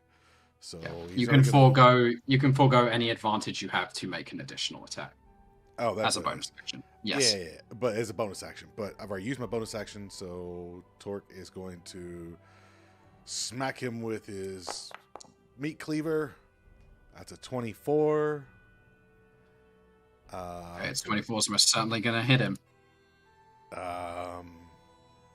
And I don't get another 10. anything because that's all I get because I used my bonus action. Yeah, that's all Torque's got right now. So you take a huge hunk out of him as the cleaver slashes across the nape of his neck. He hisses at you and bares his needle-like teeth. The other ghouls are going to do as ghouls do and back up the fellow members of their pack. They can't quite get close enough, so I'll have them dash as they rapidly advance on Torque. Blind One is going to fumble his way through and haphazardly make an attack against you, Torque. UA, be ready. Be ready. Stand by for healing. Get the 9 and the 1 dialed. Mm-hmm. There we go. I have blessed. Clear. Yeah, she'll bless you, don't worry. Here comes a claw attack. You didn't recklessly attack, so it will be at a regular threshold. A 9 on the attack roll does not meet or beat Torque's armor class. It would have been disadvantage, actually, because he's blinded. But the 9 is low enough anyways. Gideon, you're up.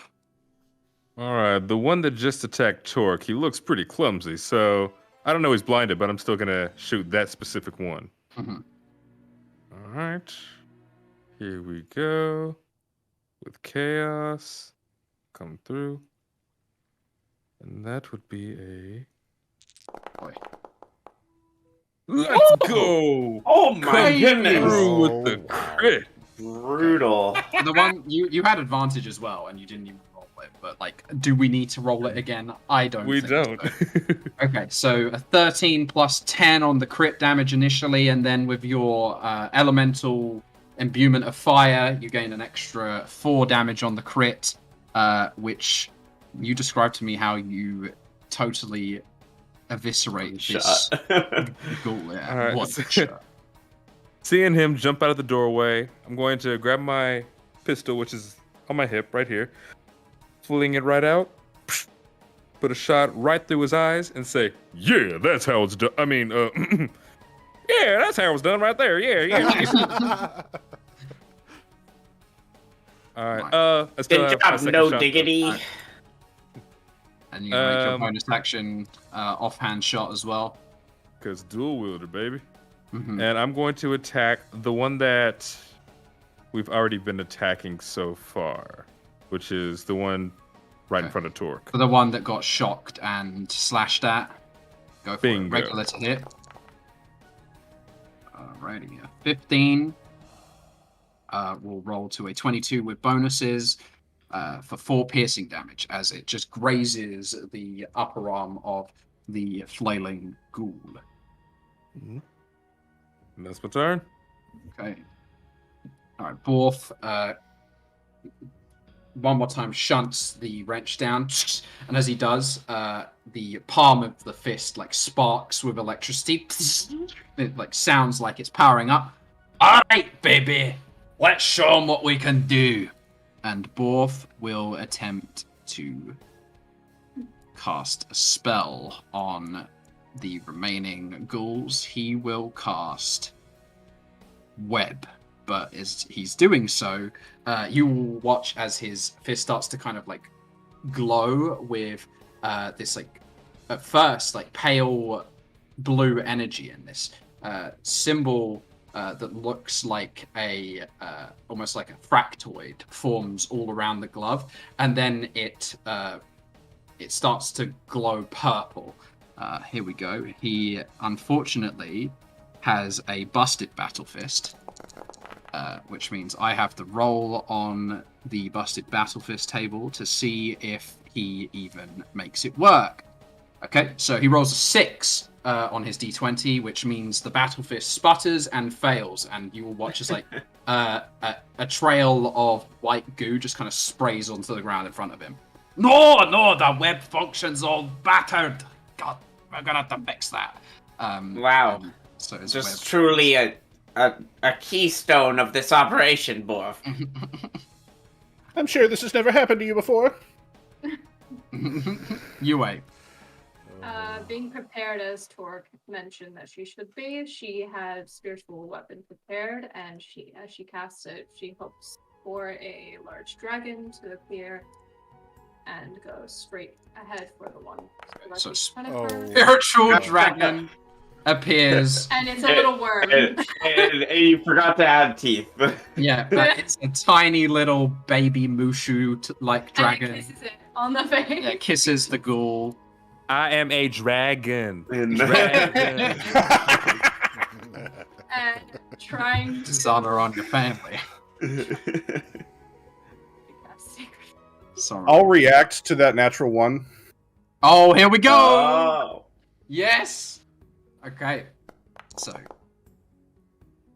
And there it is. Would you like to describe to the audience what you're doing so that they know what this ability is? yeah, so as UA summons it and clearly like mis-summons it in a way that like it's not gonna make contact, you know, it's a flimsy summon. Belly Pop is looking at UA right in the and they're just smiling at her and nodding and giving her the inspiration to roll on the it was a 3 was the roll, but that's the table. Which just will as the dragon misses, it will circle back and in like a little whirlwind, like piranha, spin around and make contact. Right, so instead of your natural 1 missing, you feel as though your artistic vision becomes inspired just at the mere sight of Darkwing as he eyes you intently. And yes, your dragon does in fact grow teeth and bite. So your 7 that would have missed, thanks to the show must go on, which is Belly Pop's subclass ability, will hit. And then you will follow that up with a Sacred Flame. So you deal 11 damage, which kills the first ghoul, the injured one that had chunks already taken out of it. And then hopefully domino effects to the second one. And now you will hopefully deal some damage to the next.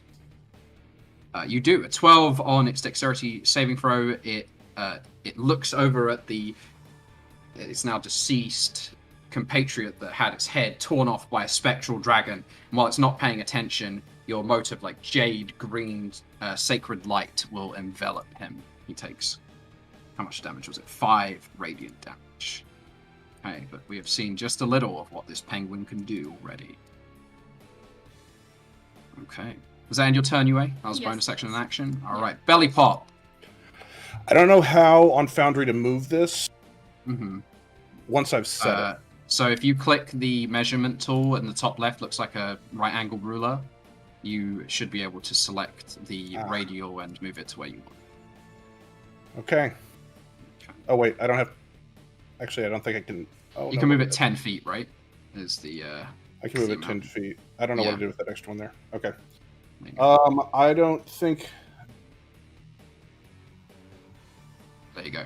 Can I move it like that and not hit? Yeah, you could have moved it diagonally to that point. Yep. So then I will re-roll that. So re-rolling Nether's Mischief, which Why on don't the I just D4 is a post 2, it it's the again? same, right? So more Yeah, so flowers more spraying flowers. water. Let's see if they fail. A 16, which becomes an 18, and a natural 1, which is a 3 on the dex save. So once again, 1 manages to avoid the oncoming watery spray, whilst the other is blinded. And then I will use my action on the one that was not blinded. Okay. To just give him a old vicious mockery. And I'll call him a gray-faced grubbins. Great face. Yeah. Fighting words right there. He turns and looks. He says, "Just because I'm a monster doesn't mean I don't feel." He'll take 2 psychic damage. That really hurt, Belly Pop. Mm-hmm. What a cruel response, DM. Belly Pop is now having an existential crisis. Wonderful. I mean, they speak common, so there you go. You knew what you said to him. Was that end your turn, Belly Pop? I keep doing the wrong thing here. I want to delete that. Back here. And run back behind everybody. There we go. Okay. Precordium. I will cast Dylan's signature spell, Icicle Doom Ray. At advantage at the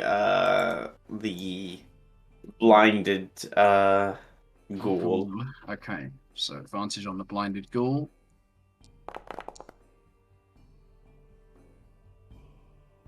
Okay, and a 22 with advantage. Yep, that's going to hit for 4 cold damage.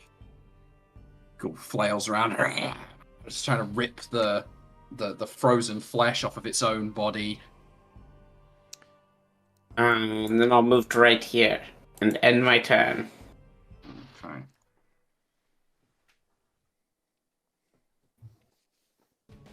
Talk. He's still very angry, obviously, so he's going to, without advantage, he's just going to, not going to attack recklessly. Doesn't have advantage. You can attack the blind one with advantage. Well, it doesn't matter. I'm just swinging at the one that's right there. For a 25 for 11. So you don't want to swing with advantage because you're offsetting to do a bonus action. Yeah. Yep. Okay, good. All right, just making sure. 25 will hit for 11 slashing damage, which nearly takes the ghoul's head off of his shoulders, but you don't quite manage to cut all the way through his spinal cord. He's going to swing again wildly, backhand blade with a 13. Your second attack does have advantage still, though, so you can roll that again. Yeah, I'll just roll it again. You just forego advantage on the first attack. It was a 13. Okay, a 13. Better than a 1. Okay, so yeah, the 1 is certainly not going to hit, but the 8 damage from the 13 does clear the spinal cord. You once you hit it in, you kind of smack the top of the meat cleaver, forcing it all the way through, decapitating the ghoul. Yeah, see, Gideon, I'm doing it. He's doing it. Boy, Torque, that'll do it. That'll do it right there. Who's Gideon? Who is Torque? I'm Bob. Yes, it's Bob. I'm no diggity. Yeah. All right. Well, while you're thinking No about doubt. how Bob you are, the last ghoul will attempt to claw at you, Torque. Oh, that's going to hit. And successfully does so for 21. Disadvantage. But disadvantage because he was made to feel lesser. Doesn't But a 19 would have been higher, making the 21 still the roll that hits. 8 slashing, roll me a con save, please, Torque. I don't want to. Well, I mean, I don't care. I got a There we go. 19. 19, look at that. Never doubted him. Not for a second. That Hey, ends the the Torque's ghoul's actually turn. got a good con. He does, and he has a bless on him right now, so Yeah. that helps. Gideon. All right, let us. This one looks as fresh can be as a ghoul, correct? Yeah, I'll take a. He's pretty fresh, yeah. All right, let me take a nice little shot at him, whipping out that chaos, and gratata. Oh my goodness, rolling on fire today. Well, only the attacks. My ability checks earlier were terrible. I mean, you rolled a 30 thanks to the +4 from the bless and all your other modifiers, so not. Yeah, not the too attacks are shabby. good. Uh-huh. That's a 13 roll plus 2. 30. That's 15 damage. So you blow a huge hole straight through its stomach. Like the exit wound on its back is fierce and splintered. You can smell the stench of burning flesh. Then you know what I gotta do. Round 2. Coming at Round you. 2. That is a 13 to hit. 13 to hit is going to just hit him. Again, a grazing shot of 3 piercing damage does not clear out the last ghoul quite yet. Would someone like to have the honors? I'll look to anyone else. Just punch him. That's me. Go, battle fist! And he'll attempt to throw his battle fist towards the enemy. Does that mean he's just flinging it off of his stump? Yeah, at the... exactly. He's flinging it, and as he does so, again, you see the tesseract kind of wisps start to form around the fist. Glow purple once again. See if the battle fist works. It's still busted. A 19, so that will clear the busted check, meaning he gets to make an attack with his battle fist. That will be a 14 on the roll for 23 to hit on 19 bludgeoning damage. The fist flies out, and you see kind of arcane jets of force coming out the back of the fist, and it just hits the ghoul in its solar plexus and lifts its feet off the ground and slams it deep into the back of the train car, just obliterates it. Well, that was handy. Return!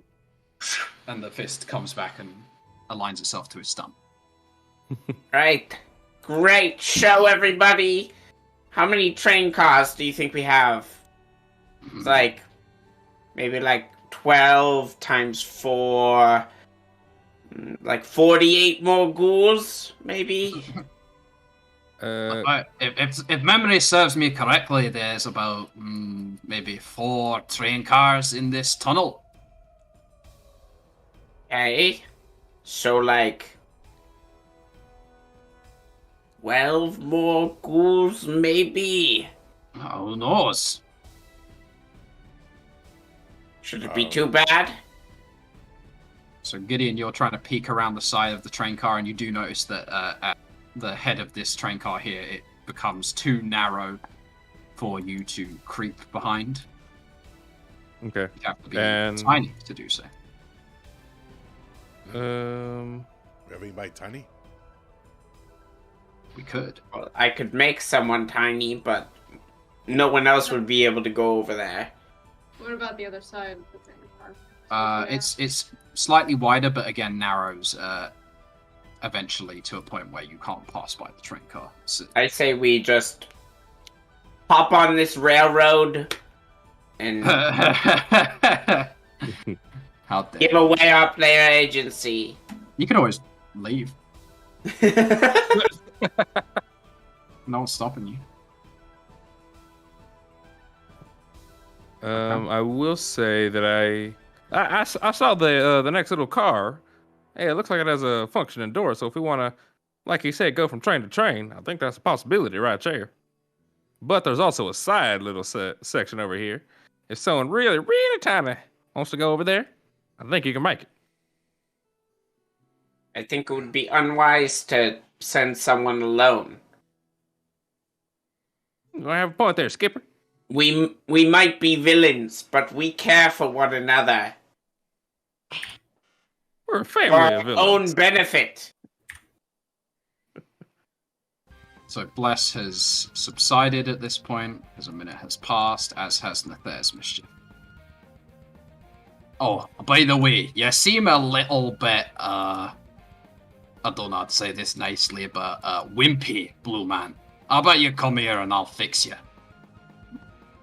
I am not wimpy. He's just sick. Terribly Like- sick. Let both put his battle fist on you. You seem to already have your hand on my shoulder, so there isn't much I can do. There we go. You're getting a And little handsy. he touches you, and like a wave of blue magic starts to enwreath you. And you feel protected. Is he casting Mage Armor on me? Because I already have Mage Armor cast on myself. Oh, when did you say you cast that? I casted it every morning. It's been more than 8 hours. Okay, It's not the morning. It's 8 o'clock in the evening, so it's been more. So there you go. Now you have Mage Armor. Alrighty, thank you. Free Mage Would Armor. something have hit me? No, I don't think so. I so. think you got hit anyway. Yeah. Yeah. It still hit you regardless. There you go. Now you have more rate. Both showing off, right? Wow. Alright, Let both show thanks, Borf. off. You're welcome. Whoever wants to take charge, you got it. It's not me. I'm just no diggity. I'm just in the back. I don't ever take charge of leading nothing. I think the blue man should open it again. Alright. No, I'm joking. I mean, I could open it with my mage hand if you guys want to just step back. Sure. Kitty, do you have anything to prepare for, like, surprise? You know, like we did back on that one time on Capri with, the bad CLs. Yeah, I remember I had a new invention at the time, but I haven't made that invention in a while. No. I wonder if anyone can listen now and see if they can hear anything. Anyone have really good ears that can hear ahead of us? No, I'm basically deaf. How'd you know what I said then? What? Never mind. Anyone else? I don't have ears at all, He doesn't. and now I've never felt worse about it. I don't see any ears. I see no lies. In that case, I'll try to listen. He's mad at me. I'll help him. You're really good at this. You're the one with perception. I can't I'll hear. assist you as well. Take it. That. Oh my god. You're good at perception checks. This is your thing. I can't hear. Yeah, this is your thing. This is your character's thing. Christina's still learning, everybody. You may need like some help here and there. I'm pretty proficient in myself, so I can give you a hand. There you go. All right, so There you go. Yue, you can hear like a slathering and like footsteps, like the sounds of hollow, hard objects clanking against metal in the next car. Do I know what it is? No, but that's what you hear. Right, Gordian, maybe you should use your mage hand. Who is Precordium? Dylan. We're That so sounds bad like at a this. big stupid name. Yes, Really it bad at the does. Dylan thing. Can't possibly be a real name. No, it's impossibly stupid. Yes, everybody should back up. Those of us with ranged options should prepare an attack, and I shall open the door from afar. I love how Ryan hasn't closed the Belly Pop portrait, so the whole audience has just been looking at Belly Pop's face for a good like 2 minutes Yeah, straight. I forget that I'm the one sometimes that's just doing that, Uh-huh. Mm-hmm. Can we just call out I mean, you gotta look. artists again on the belly pop? Work that's, is incredible. Aska Arts, Aska. as you all know. Yes, yes. Mm-hmm. Very talented. Mm-hmm. She's amazing.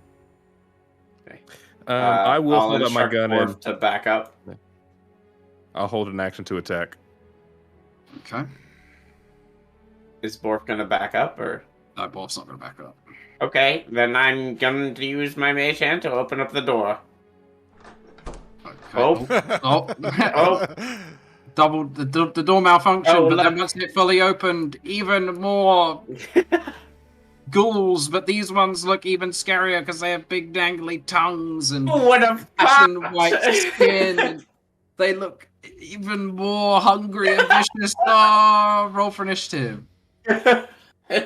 Who would have thought? Who complained about not killing enough stuff this campaign? Here we go. Me. That was me, and I love get- this. Get your fill, Justin. About to I'm die. getting my Gideon on. Giddy Look at all these giddy on up. dice. Yeah, that's good. Is this a surprise round still? No, Because I was ready. I was ready to go. no surprise round. Mm. No one rolled stealth checks. Aw. Okay. Can I still take my shot? You had a shot prepared. So as a reaction on the first round of combat, yes, you can take your shot. That's a reaction on my turn. Okay. No, on the first round of combat, so you can do it now Ew. if you want to. Bloop. 19 to hit. Or 17 to 19 hit. to Wow, hit. sorry. 17 to hit. 17. I was looking at the 9. Yeah. And I would probably go for the one I can see, which would probably be that one right there.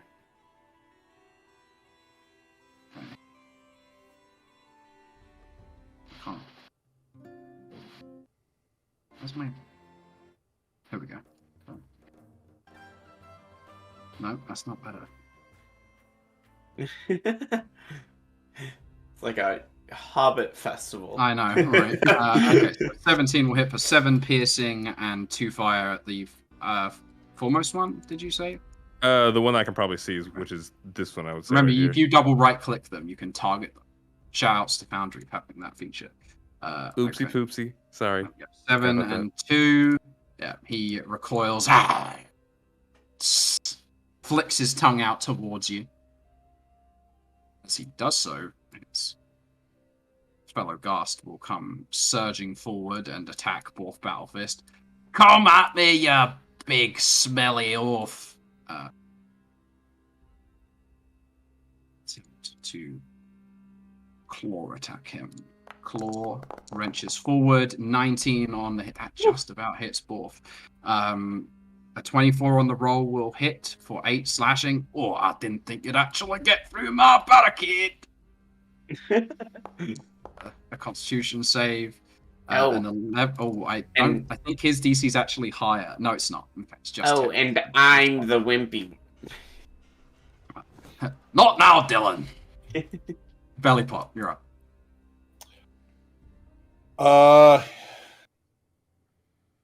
I will do a little jig. He's gonna do a dance. You can dance if you want to. And we're gonna get mischievous again. Okay. I thought he was a chicken. He's just a chicken in a tuxedo. He's doing Nethers. This is the signature spell, everybody. A D4, please. It's perfectly themed for this character. Yeah. Perfectly timed release for Nick's appearance on... Yeah, it's not a good spell. No.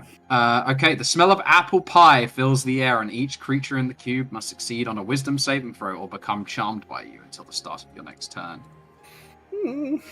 Unless a they're fresh immune to bake. being charmed. They're all immune to being charmed. Yes. Oh. Dang. Undead typically are immune to the I charm. mean, do they kind of like sniff the air a little I bit? could choose a different one. But again, you said it's a terrible spell. So yeah, they sniffed. I hate apple pie. Happy pie. Appy pie. Happy pie. Blaze appy pie. Darkwing out! Darkwing out. All right, you big licky bastard. Let's do this. That's the best he you will- come up with is licky. Ready? No. Borf's old, all right. His mind doesn't work as quickly as it used to. Borf Mason. Borfson. He's attempting to cast the web again, but once more the sticky undulate just trickles out in a sad puddle at his feet. I swear this never happens to me. Having some web blockage issues. What now, Dylan? your goop isn't coming out as much as it used to, is it? Oh God! Please, please, Don't do it. Don't say it. don't do it. Don't do it to me. But Borf would have actually had to have rolled a Constitution saving throw against the stench of the Ghast that was stood next to him when his turn started. So he rolls a 10. I believe the stench is a poison as well, so he gets advantage from being a dwarf borf. A 10 will not... Yes, a 10 will save, so he passes and is not poisoned. Second Ghast runs up, tries to claw as he's flinging himself forward and crits Borf. I guess Borf is just incredibly unlucky. And I'll react. I'll react to the crit with a silvery barbs. Oh, I thought we were banning. Oh, so it's no, it's okay. It's okay because he's either literally natural. playing. I get to take a good spell. Thank you. Exactly. He gets one decent spell. But yes, if it was on any other type of build, I definitely would have been very upset. Okay. Here we go. He will roll again because he has been misled as he's rushing forward. He sees, I guess you're doing some kind of distracting maneuver to make him reconsider his trajectories here. Okay, everyone else got to see that beautiful little dance that Nick did for the audience. And who gets the advantage? And yeah, he fails. Yeah, who are you giving advantage to? Who enjoys the dance? Torque loves the dance. Loves my dances. Okay. Torque wants to learn my dances. All right. The one right there in front of Borf. How tall is Borf? Borf is 4.5 feet tall. I can shoot over him then. Perfect. Yeah. Up, move up, and I'm gonna take a shot. Cause why not? Give me that sweet chaos. Oh, there you go. Oh yeah. Okay. Right. All I can think of whenever you see chaos is like the Final Fantasy trailer where like, I need to kill chaos. I just think of Sonic saying chaos control. Exactly. What I was thinking. Chaos control. So good. All right, so you do control chaos and send a bullet careening past Borf's head and into the chest of the assailing Ghast. Wow, that was close. Yeah. Oh yeah, I'm a close shooter. Yeah, that's what I do. And I used to be as well. I'm going to Premature armulation. move right there. Bonus action, switch over to my greatsword, and be ready for the next round. That's my turn. Okay. Ghast number 3 comes charging through and swings at the great dwarf Borf, but a 10 will miss. Yue! Gonna go straight for the spiritual weapon. I think your spiritual weapon is Still around, yeah. Around because it's been less than 10 minutes. Yeah, so Yeah. you would be able to use it without casting it again. Sure. But So when you roll it on your sheet, make sure to click the button that says like "Do not consume spell slot." Okay. All right, she rolls a 18 to hit, and you directing this at the already injured Yes. Ghast. Okay, so the spectral dragon that has retained its makeshift dentures will clamp down on the tongue of the Ghast, who whelps in pain.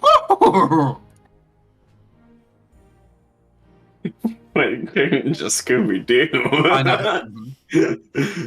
We're ruggy. Look, weird things happen when Belly pops around. Zoinks. Right? It makes the whole universe go funny. And I also Sacred Flame. Love a Sacred Flame. Okay, it's good. 1-2 combo. Dex save 2. All right, will fail and take 2 radiant damage for his troubles. Burn the end of his tongue with your Jade Radiance, or as I'm going to start calling it, Jadiance. Okay. Is that end your turn? It's pronounced jaundice. God damn it. Torque, you're We're up. calling it jaundice now. Oh. You have jaundice. You glow with jaundice. My rage is ended. So. Oh, but I don't want to do that. But what would Torque do? I'll do anything, but I won't do that. Torque would rage because he's Torque. All right, so he'll rage again, and he will.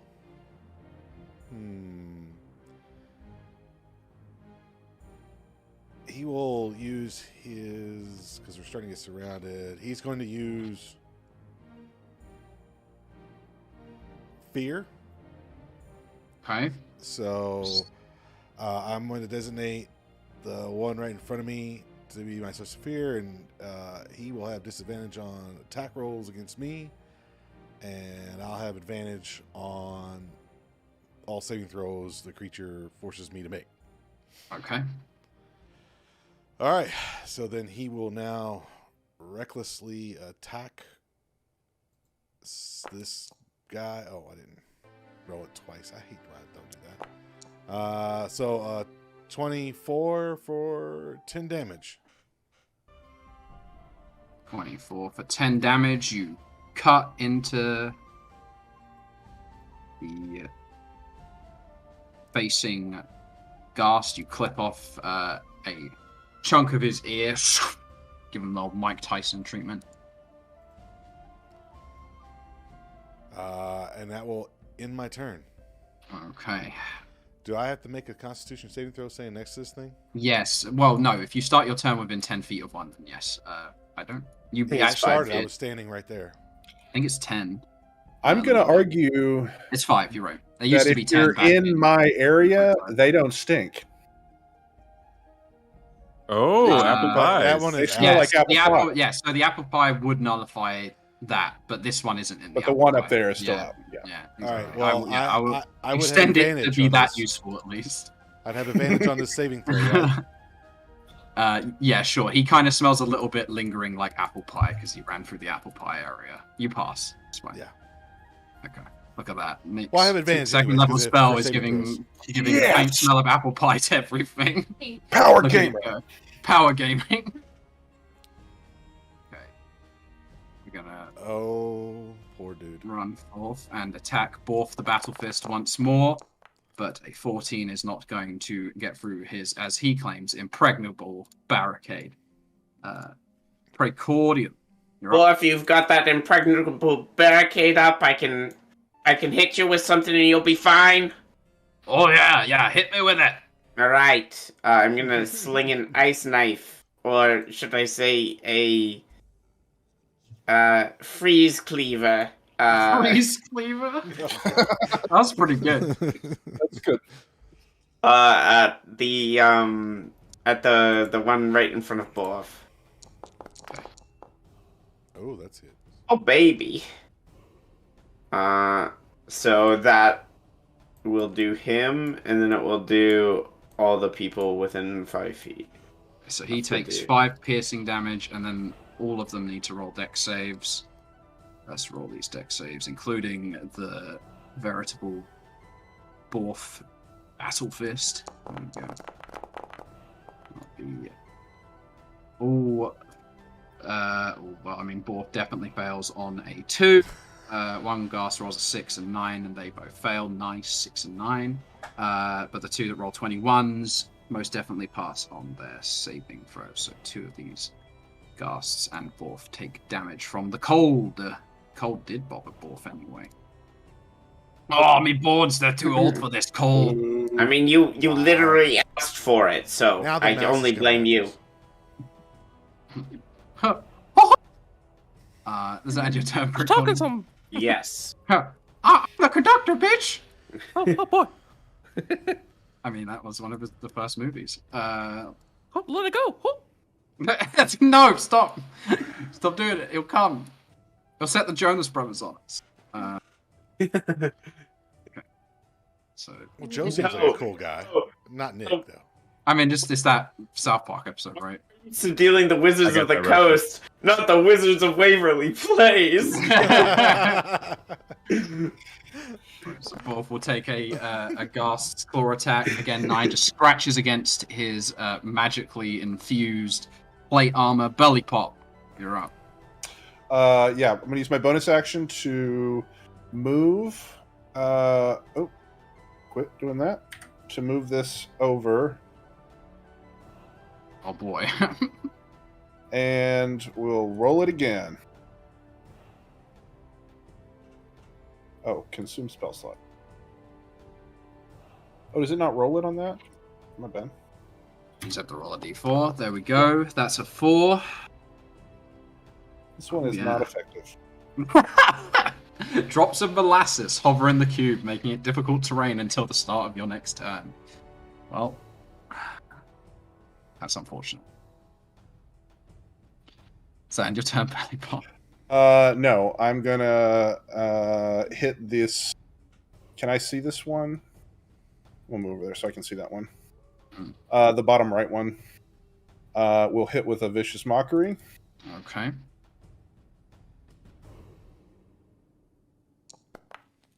He's a ludicious lint liquor. Dishes lint liquor. Oof. Oh, really hurt. Yeah, this tongue gets on a lot of stuff, but lint's not one of them. Take that max damage. He takes 4 psychic damage at the thought of licking lint with his dangling, vile tongue.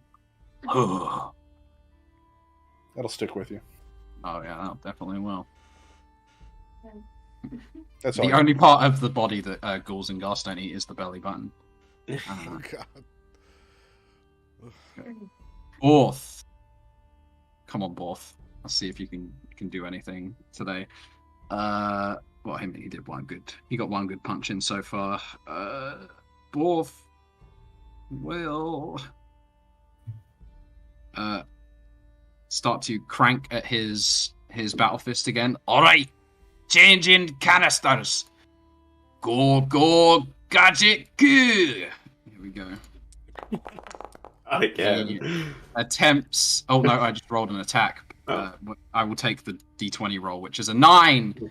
So Borth fails, and now instead of white sticky paste, a sputtering of like very slippery, viscous black liquid just like sprays out in a fine mist over his own face. Oh no, grease in my eyes. Oh, I think you ran out. I need more. It's an old canister. All right. Okay.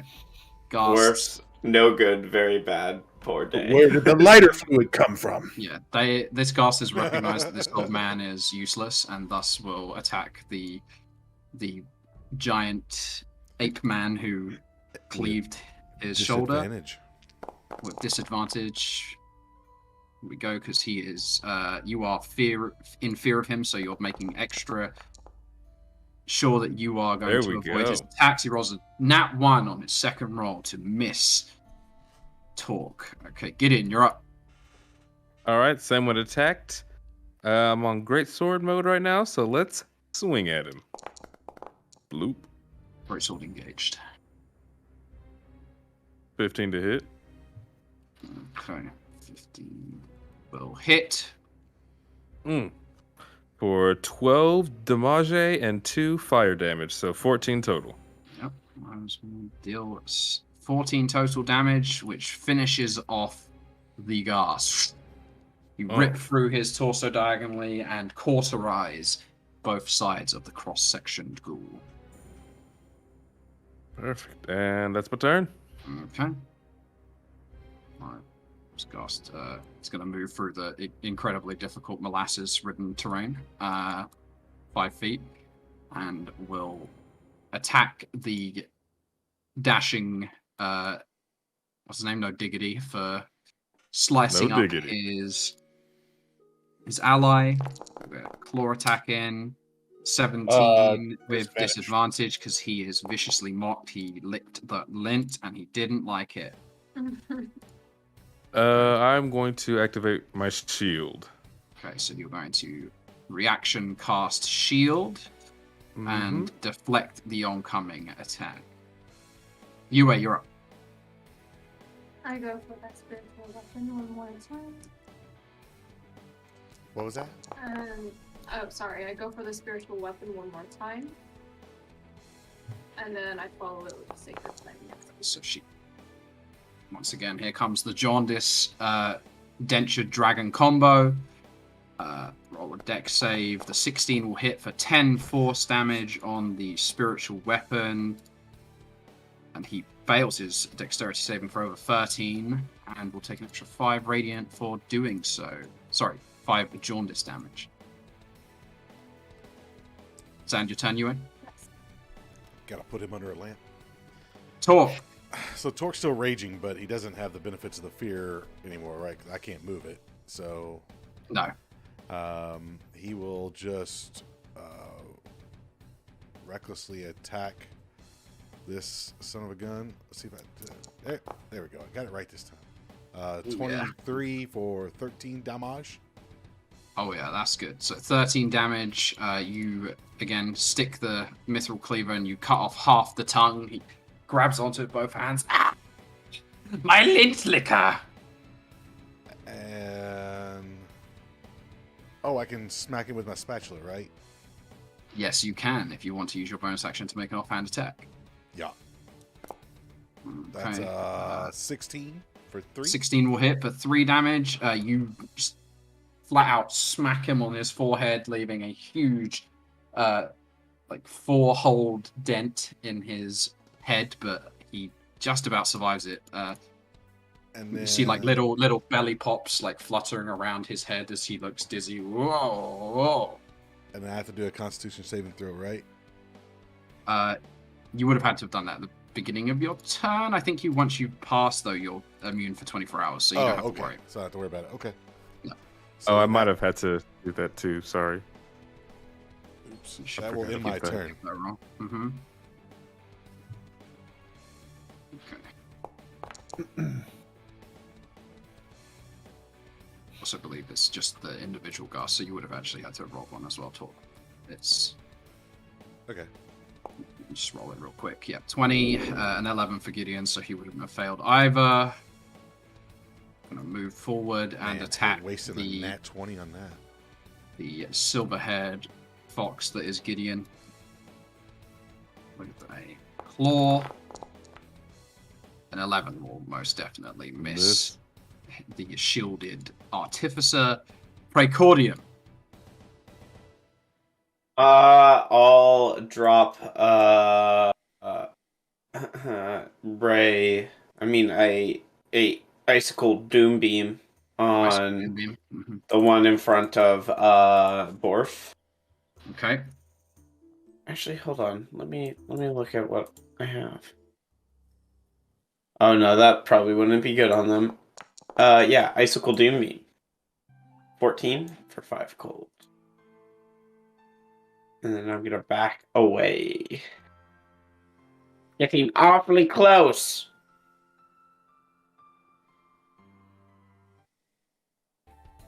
Hello? That manages to freeze the mouth of the Ghast to the point where he's struggling to try and close his mouth, and then he forces his mouth closed and bites off his own tongue and falls down and drowns in a pool of his own fetid blood. Ugh. Sometimes I disgust even myself. Yeah. I think it's my brand. Trigger warning. Right. Is that just it?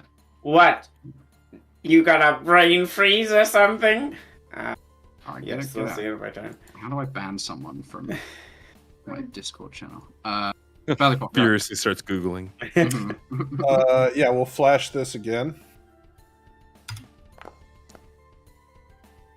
Okay, we're gonna flash Nathair's Mischief. A 2 blinding, correct? Yeah. Flowers are gonna sprout, and they're gonna spit in your fucking face. Okay, good. That'll be a One fail. of the dead ghouls.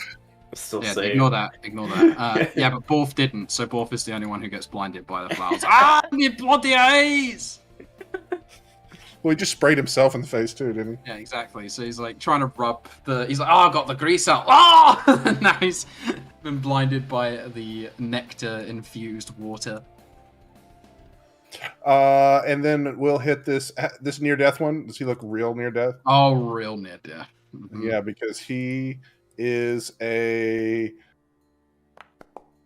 grouchy grumbler. A grouch and a lint liquor.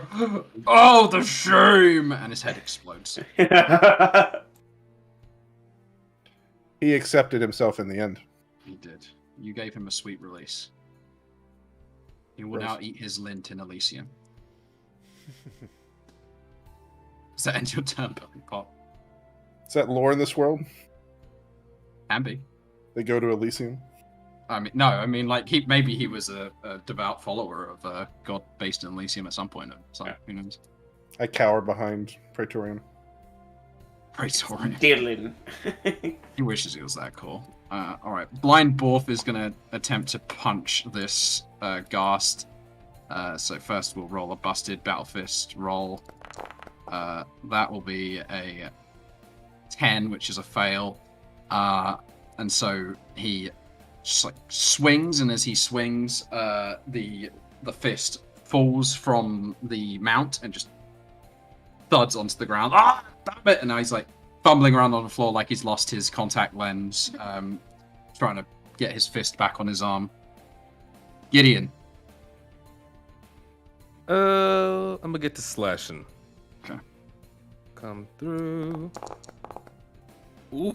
Alright, good slash. You swing onto the Ghast with a 21 for 9 slashing damage and 2 fire.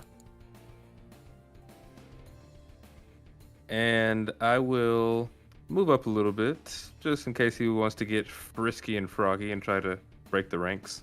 And that'll be my turn. Yue. I cast Spiritual Weapon once more. Okay.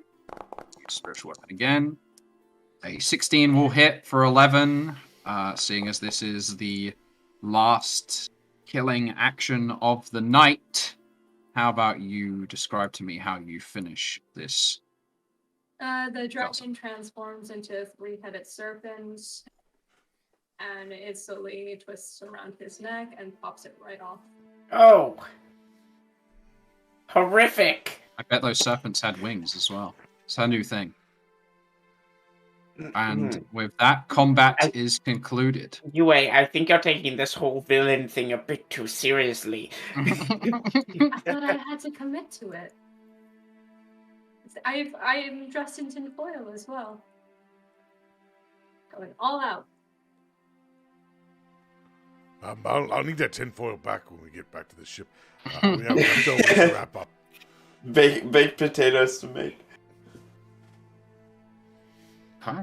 And I think that might be a decent place to end the session for the night. There's potentially another 2 train cars left that we will attempt to get our way through to the conductor next session. Wow. Well, I hope I satiated some bloodlust today. You did. It was great. Blood for the blood god. Gideon, does anybody have anything they would like to say before we bid our wonderful audience a good night? Nope. Hope everyone's had a really good New Year so far. I'm still keeping to my resolution. Still keeping to it. You and only you. I've been to the gym a few times. True. I'll give you credit there, And I do Christina. not. I've kept to my resolution of eating 1 cookie every day. Nice. Yes. Well done. Proud of you. And who is that? Okay. I think we're gonna go and raid Guild Superior, who are currently streaming a Saltmarsh inspired sequel, it looks like. So please stick with us as we go and raid them on the Spelljammer train. Have a good night. Yeah, good night, Au everybody. revoir, adieu, auf Wiedersehen. Adios. Adios. We are raiding.